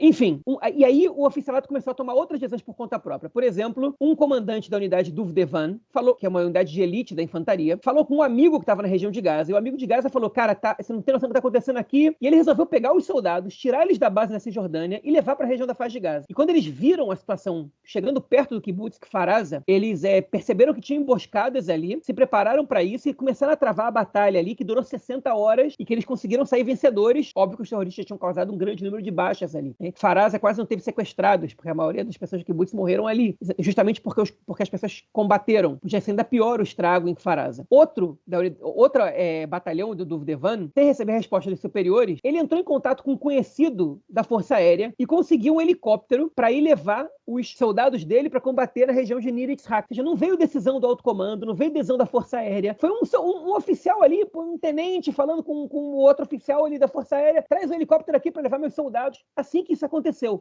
E aí, de repente, começaram a pedir drones na região da divisão de Gaza, e aí os drones captaram as primeiras imagens, que foram a entrada de centenas de pessoas na região. Os drones e os 2 Apaches que chegavam do norte, não os primeiros. Eles viram explosões na região de Be'eri, rumaram para o oeste e começaram a ver uma multidão entrando no país. E aí eles começaram a bombardear os entornos de kibbutz, né, para que ninguém mais entrasse, e depois eles foram tentar bombardear as pessoas que estavam invadindo no país, e eles se depararam, no caso, com uma dificuldade técnica, que eles não tinham armas suficientes. Eles só tinham cada helicóptero uma quantidade pequena de 6 mísseis e 500 projéteis de canhão, que não era suficiente para dispersar totalmente aquelas pessoas e para interromper o fluxo ali. Enfim, enquanto isso, é aterrorizante a reportagem. Os combatentes começaram a chegar, tentavam falar com o alto comando e receber respostas com gritos.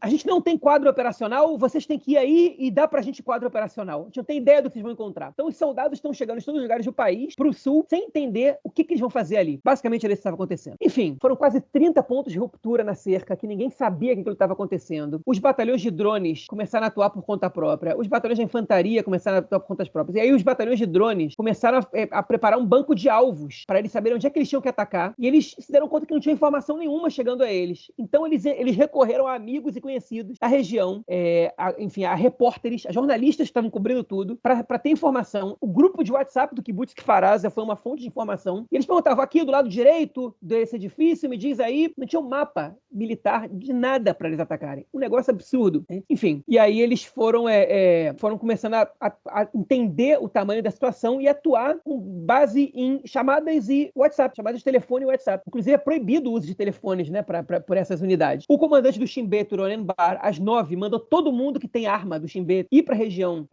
da fronteira, e da verdade que o Shin Bet foi muito positivo para poder neutralizar boa parte dos ataques. Só 10 combatentes do Shin Bet caíram no dia 7 de outubro.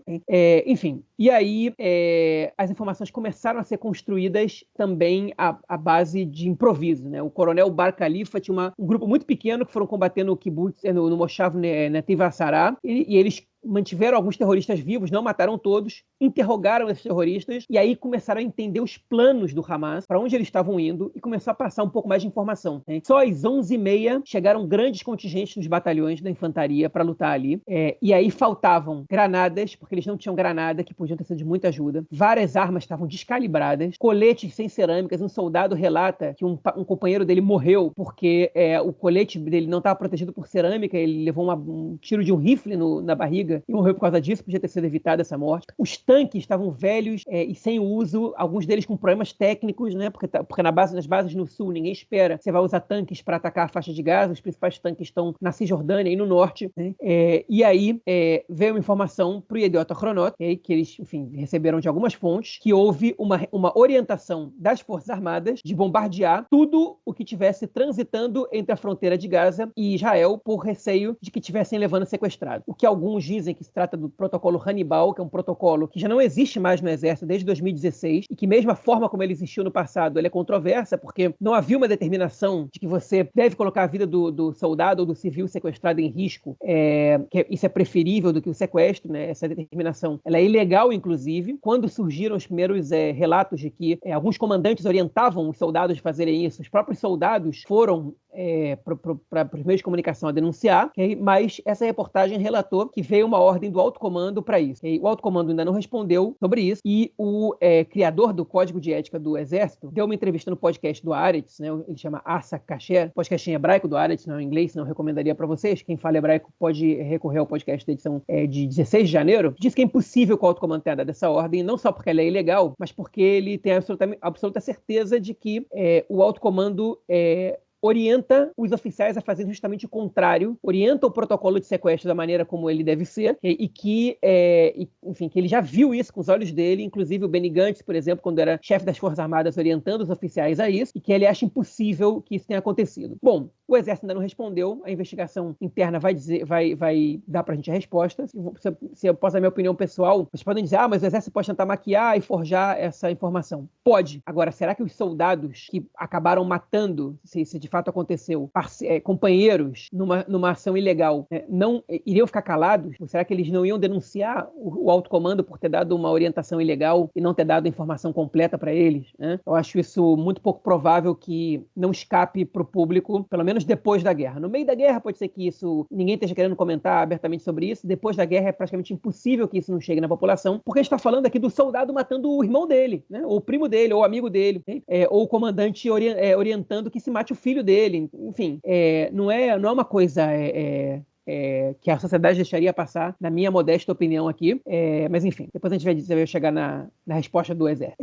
Enfim, somado a isso, foram vários bombardeios feitos nessa região, né? A gente sabe que cerca de 1.000 terroristas foram mortos nesses bombardeios. Não se sabe quantos israelenses foram mortos nesses bombardeios, pessoas que estavam tentando entrar e sair na faixa de Gaza. Cerca de 70 carros estão parados ali até agora, nessa distância. E somente às 14h, as forças de defesa de Israel tiveram ideia do tamanho do problema, do que efetivamente tinha acontecido, e puderam se programar para uma luta tal qual estava acontecendo. Okay? Qual foi a resposta das Forças Armadas à reportagem de Yediot Ahronot? Foi a seguinte, abre aspas: atualmente, as forças de defesa de Israel estão lutando contra a organização terrorista assassina Hamas na faixa de Gaza. As forças de defesa de Israel conduzirão uma investigação detalhada e aprofundada sobre o assunto para descobrir todos os detalhes quando a situação operacional permitir, e publicará suas conclusões ao público. Fecha aspas. Enfim, essa foi a informação que eles deram. Ou seja, não comentaremos absolutamente nada que aconteceu até que a guerra termine, porque no momento estamos concentrados na... É razoável essa resposta?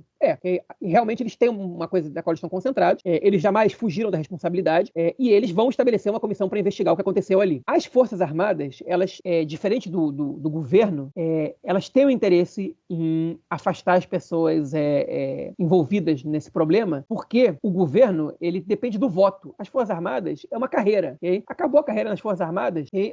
Acabou para 2, 3 pessoas, o contingente ali são de 50 e tantas mil pessoas, enfim, que é muito difícil você acreditar que existe uma tentativa de que eles tentem passar panos para para outras pessoas ali dentro, até porque no passado a gente já viu essa incriminação. As pessoas vão presas? Não exatamente vão presas, mas elas são forçadas a entrar para a reserva. Isso aconteceu muitas vezes no passado em Israel. Inclusive, as próprias comissões levantadas, elas têm como hábito punir os oficiais da segurança, das forças de segurança, e não do meio político, né? É por conta dessas falhas e desses erros que vem acontecendo. Então, eu acredito que essa investigação vai ser feita. Eu não acredito que o alto comando tenha dado essas determinações para bombardear tudo que entra e sai na faixa de Gaza.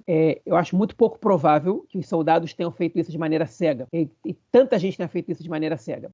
Se ele deu essa determinação, se não foram oficiais isolados que fizeram isso, que a gente sabe que isso pode ter acontecido e provavelmente aconteceu, se ele deu essa determinação é ilegal. E o alto comando vai ser punido por isso. E se for uma determinação do corpo político, ele tem que ser punido por meio legal por isso. Porque esse protocolo Hannibal, o que se diz que é o Hannibal, não é exatamente isso, vou voltar outra vez nessa questão, é ilegal. Ou seja, a lei israelense proíbe essa determinação. Então, não é uma situação que, enfim, olha só como Israel faz com seus próprios cidadãos. Eles têm um protocolo que recomenda matar em vez de deixar sequestrar. Além de ser incoerente, porque o argumento de que os terroristas acabam pedindo muitas vidas por esse soldado, porque a pressão pública em Israel pela libertação do soldado é muito grande. Ora, se a pressão pública pela libertação do soldado é muito grande, então matar o soldado é uma saída razoável para isso? Imagina o tamanho da pressão pública se eles souberem que a determinação é matar o soldado, né? Aí seria maior ainda a pressão, né? Porque é melhor o soldado vivo do que morto. Isso é melhor. Se você está disposto a matar terroristas, a devolver terroristas vivos para ter o soldado vivo, obviamente que a população não vai aceitar que você mate o soldado para matar terroristas, né? E para evitar o sequestro. Então, além dela não fazer sentido do ponto de vista da lógica, ela também é ilegal. E se o exército tomou essa atitude e isso vier a ser descoberto, isso vai resultar num caso de justiça, e a gente vai a julgamento, e com provável condenação, eu diria. Então, enfim, basta que a gente espere por isso. Mas você confia na democracia israelense? Para algumas coisas eu confio na democracia israelense. Enfim, para algumas coisas eu confio, né? Israel prendeu um ex-presidente, prendeu um ex-primeiro-ministro, né? E, enfim, a justiça em Israel, ela funciona para muitas situações ainda. Para muitas ela não funciona e deveria funcionar, okay? Mas acho que ela funciona mais que ela não funciona de acordo com a lei israelense. Se a lei é correta ou não, são outros 500. Nesse caso, a lei aponta para isso. E eu acho difícil que a justiça civil não atue nesse caso. Bom, sou mais cético que você em relação à justiça israelense, mas isso a gente vai ver mais para frente. Mas eu queria comentar em relação a tudo isso, né? Toda vez, né, que aparecem novas e novas informações sobre o que aconteceu e é praticamente toda semana, né? Seja pela mídia do exterior, como a gente comentou nos últimos episódios, ou agora pela mídia israelense, né? Sempre a gente tem novas informações, novas investigações que são feitas e é assustador realmente a gente ver o que tipo, nada funcionou. Absolutamente nada funcionou. E aí eu acho que a pergunta que tem que ser feita também, né, não só quem são os culpados, né, eu acho que isso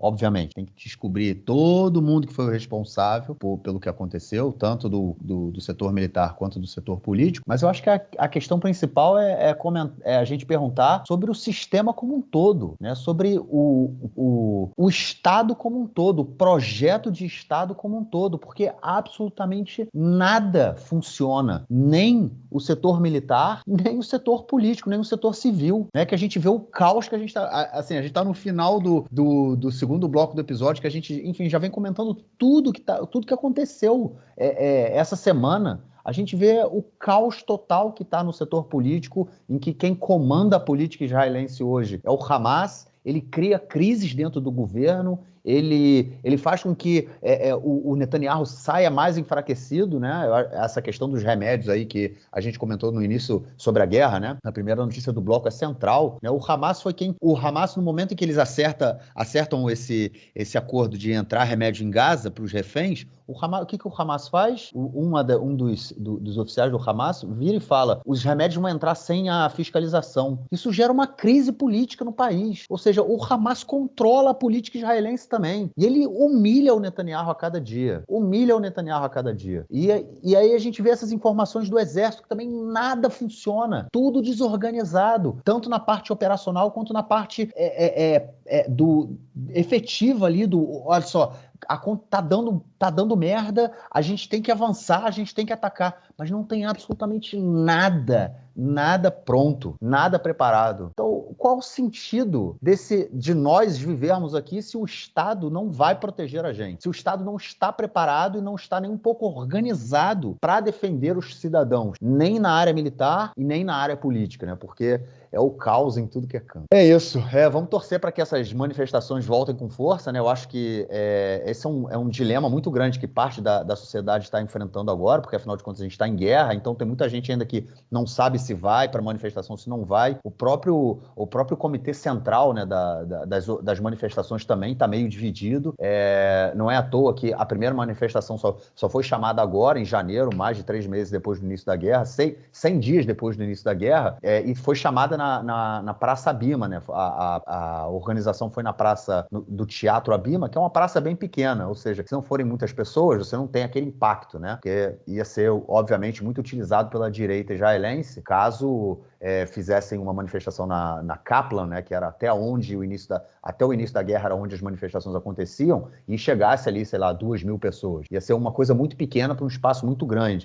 Como botar, sei lá, não, uma proporção maior, tá? Ia estar pensando aqui na esplanada dos ministérios em Brasília, muito maior do que a Kaplan. Mas, enfim, ia ser uma coisa muito pequena. Então, eles iam... por isso que eles chamaram na Praça Abima, como uma forma de você começar a esquentar a população. E a esperança que realmente essas manifestações voltem a esquentar, voltem a acontecer, voltem a crescer, e que o Benny Gantz aí, o cara com a coluna vertebral mais sem coluna que eu já vi, saia desse governo de uma vez por todas. Bom, é isso. Ô, João, vamos então passar para o nosso terceiro e último bloco para tratarmos de questões da política interna esta semana.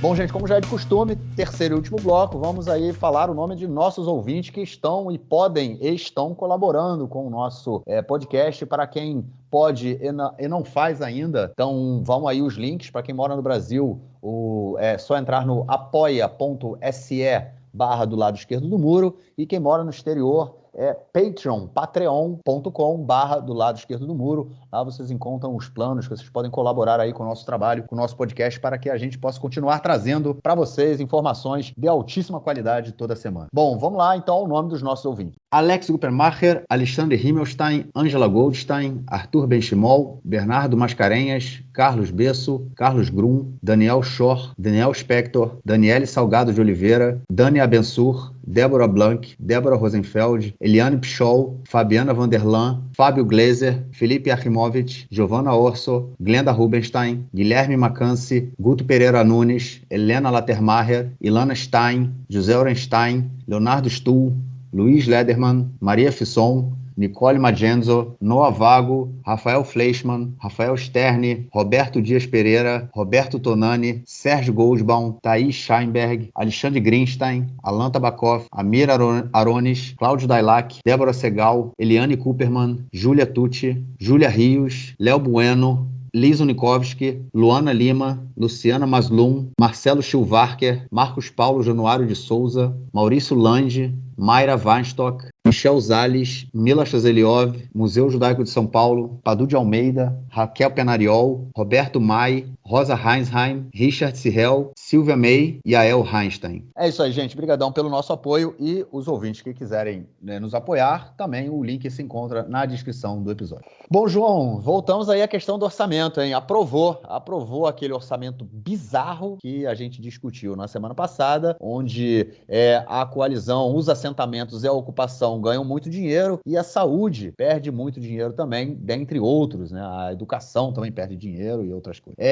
João, planos quinquenais aí pelo Estado, planos que são pensados a médio prazo, né? Não é longo prazo, mas planos que são pensados a médio prazo também foram muito afetados por esse orçamento que aparentemente, né? Aparentemente não, né? Que na prática não veio aí ajudar quem vai precisar no próximo período. Pois é, eu vou destacar, como já falou bastante do orçamento na semana passada, eu vou destacar só que essa semana eles anunciaram também, óbvio que ele foi aprovado no governo, né? Não foi aprovado na Knesset ainda.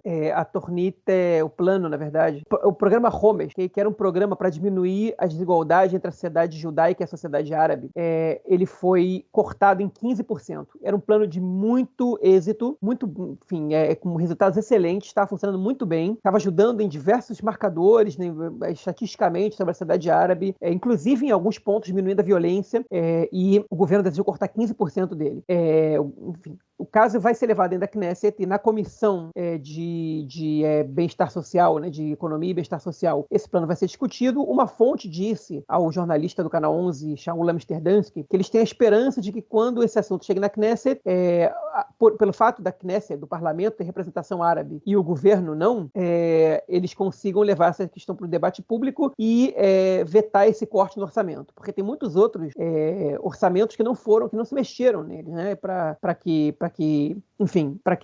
a gente não tivesse um déficit tão grande em 2024. E esse programa, né, foi, no caso, mexido e, obviamente, que a razão está escancarada, né? Racismo de membros do governo e falta de coragem do Netanyahu de dizer, peraí, não dá para mexer nisso porque, enfim, a gente não pode se dar o luxo de regredir nesse aspecto, se é que ele não é parte dos racistas que sugeriu cortar o dinheiro aí também.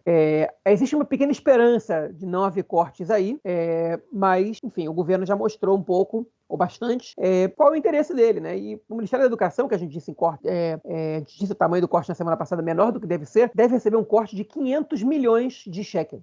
E o ministro da Educação, o senhor Yoav Kish, um dia depois de atentado em Granana, foi visitar uma escola ortodoxa ali em Granana, de meninos, e eles começaram a cantar de uma maneira bem adolescente, infantilizada, músicas, enfim, judaicas para levantar a moral do povo, né? De quem acredita não tem medo, e o povo eterno não tem medo, enfim, esse tipo de coisa. E o Yoav Kish, no meio da entrevista que ele estava dando, ele botou o microfone na boca das crianças e começou a dançar com as crianças ali para dar entrevista no lugar onde tinha acontecido o atentado, enfim, que matou uma mulher e deixou outros 17 feridos, inclusive brasileiros, que Granada é uma cidade que concentra uma população brasileira razoável, talvez a maior proporção em Israel, enfim, e o cara tá lá dançando, enfim, onde o sangue nem secou, praticamente, né? Um dia depois. Depois de um corte de orçamento de 500 milhões, no orçamento que já não é suficiente, essa é a posição de um dos sujeitos que é visto como um dos mais razoáveis desse governo, né? Foi o primeiro, talvez até agora o único, que reconheceu a responsabilidade do governo no fracasso do 7 de outubro, embora ele tenha mais ou menos relativizado, mais ou menos voltado atrás, até relativizado isso 2 dias depois. Tá aí, né? O que significa, né? O governo cortando nas áreas mais importantes e dando dinheiro para as áreas menos importantes, que a gente comentou na edição 230 do podcast, vocês podem voltar lá para ver.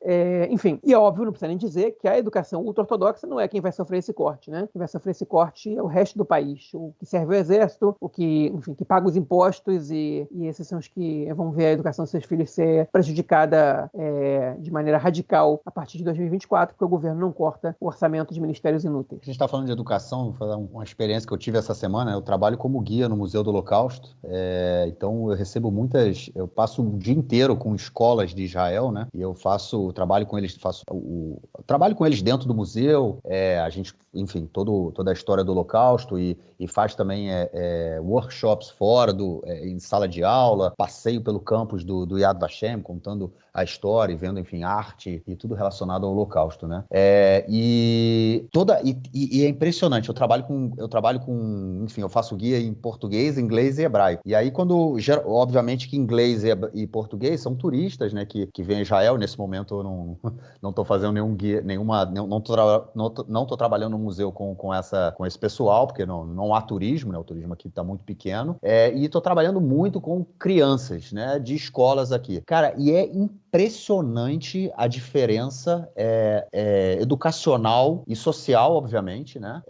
E eu não estou falando agora das crianças, não. Estou falando dos professores que vêm com essas crianças, dos que vêm da periferia e do que vem do centro do país. Quando eu trabalho com as escolas que vêm da periferia, o nível dos professores que acompanham as turmas é muito inferior ao nível dos professores que vêm com as escolas do centro do país.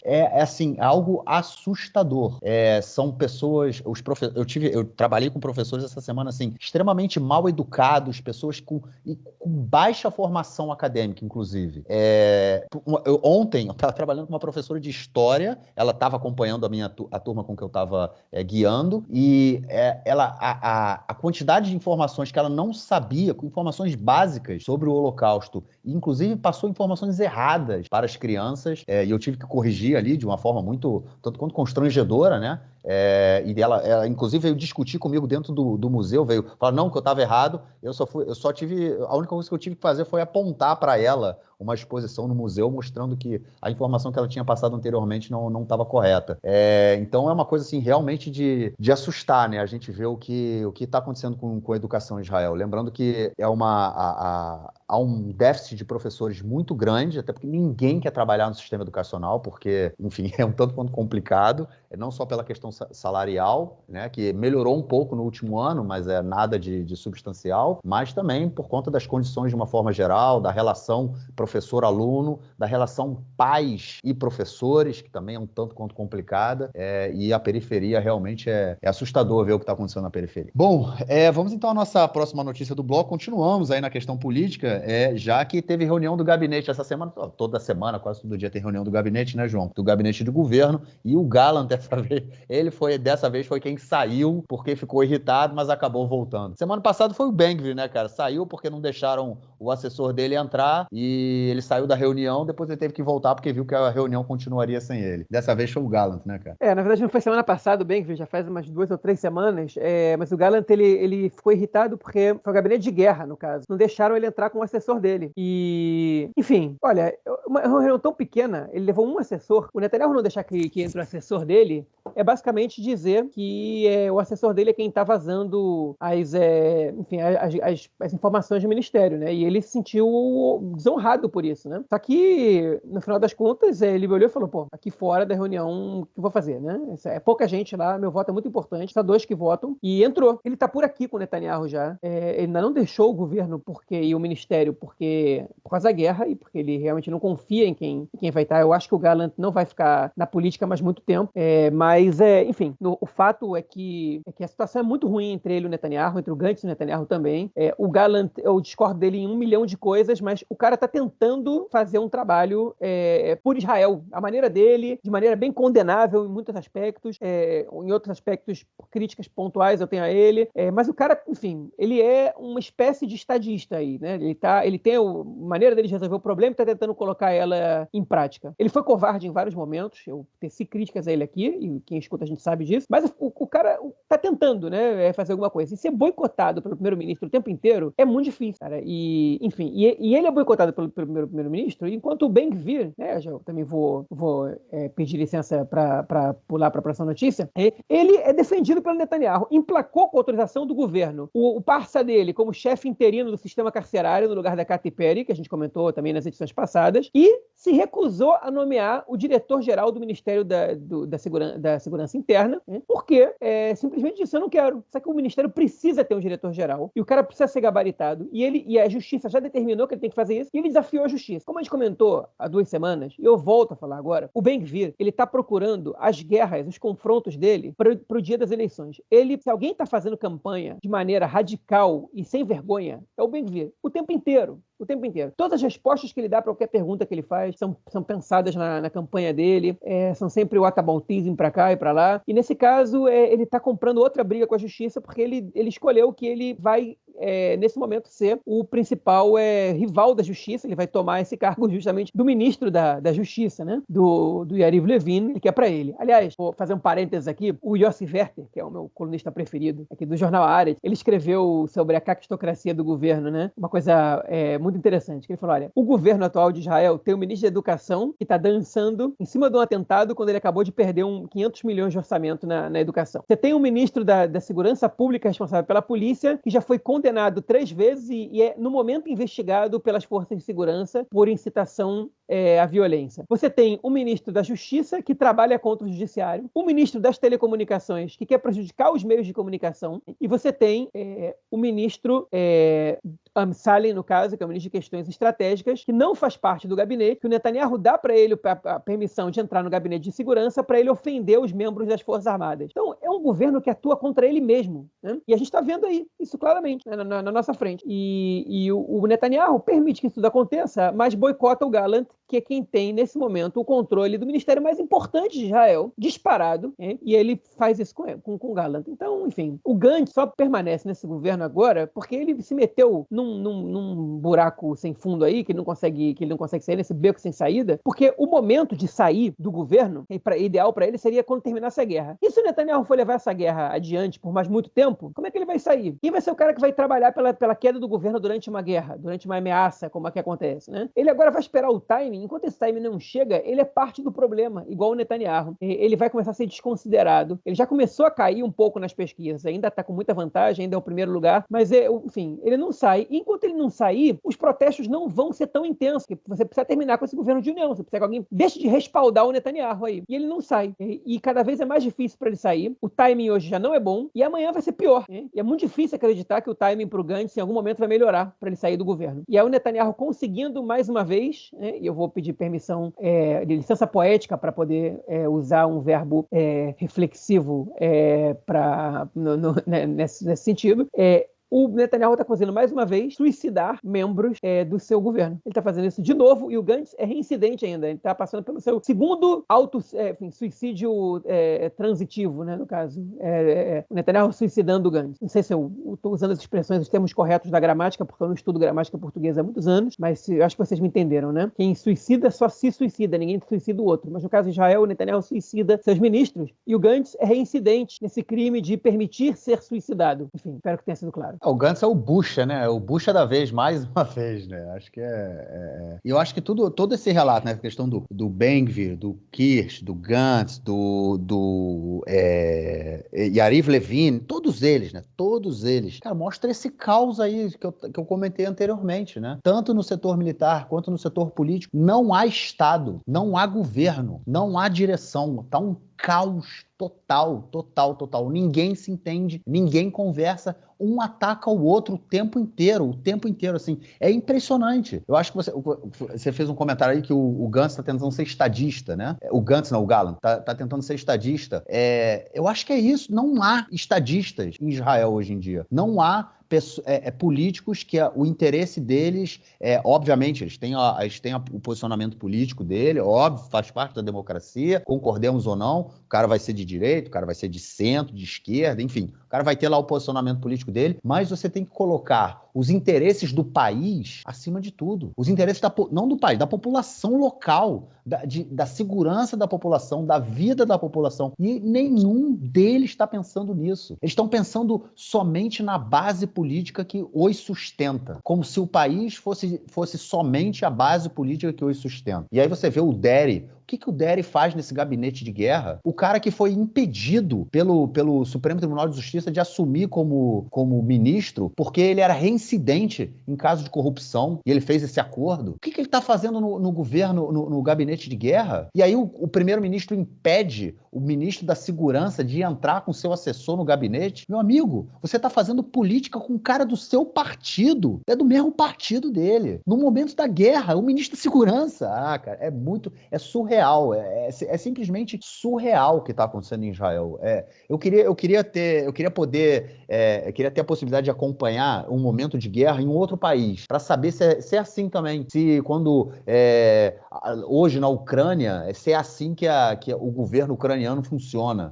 Se quando os Estados Unidos fez lá a guerra deles com o Afeganistão ou com o Iraque, se bem que, obviamente, proporções muito menores, né? E também fora do seu território, não eram guerras que estavam sendo no território americano. Como é que era essa relação também? Porque não é possível que esses caras eles estejam... A imagem do Yoav Kish dançando ontem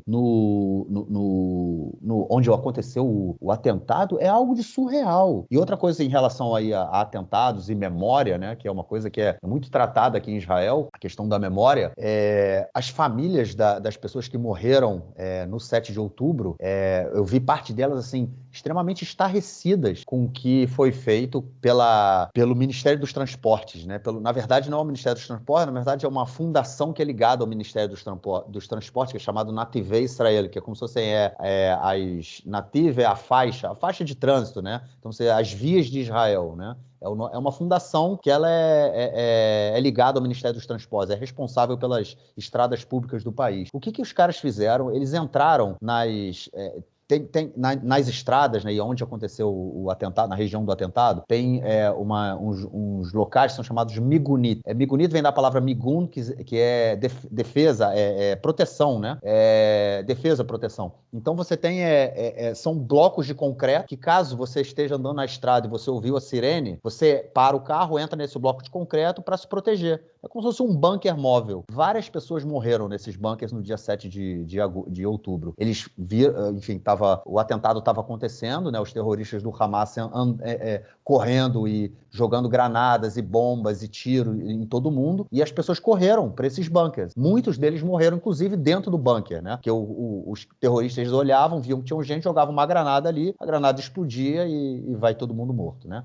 O que o pessoal aí dessa fundação de estradas fez? Eles simplesmente pintaram por dentro de todos esses bunkers onde essas pessoas foram mortas. Pintaram, como se nada tivesse acontecido ali. Começamos do zero. Folha branca, né? Uma nova folha, uma folha branca limpinha pra gente começar do zero. As famílias ficaram estarrecidas. Então, por que vocês não perguntaram a gente se vocês podiam fazer isso? Esse aqui é o local de memória, onde as pessoas foram mortas, onde a gente tem que visitar para lembrar o que aconteceu, para impedir que isso aconteça novamente, que é toda a questão da memória. E simplesmente alguém no Ministério dos Transportes, né, que é dirigido pela Miri Regev, ela simplesmente passou por cima disso, não levou isso em consideração e resolveu começar uma folha nova, começar uma página nova, como se nada tivesse acontecido dentro desses bunkers móveis que foram, onde muitos israelenses foram mortos aí no dia 7 de outubro. E aí, só uma curiosidade, essa semana também a ministra Miri Regev, ela, na reunião do governo, ela entrou na reunião comendo pipoca e distribuiu pipoca para os outros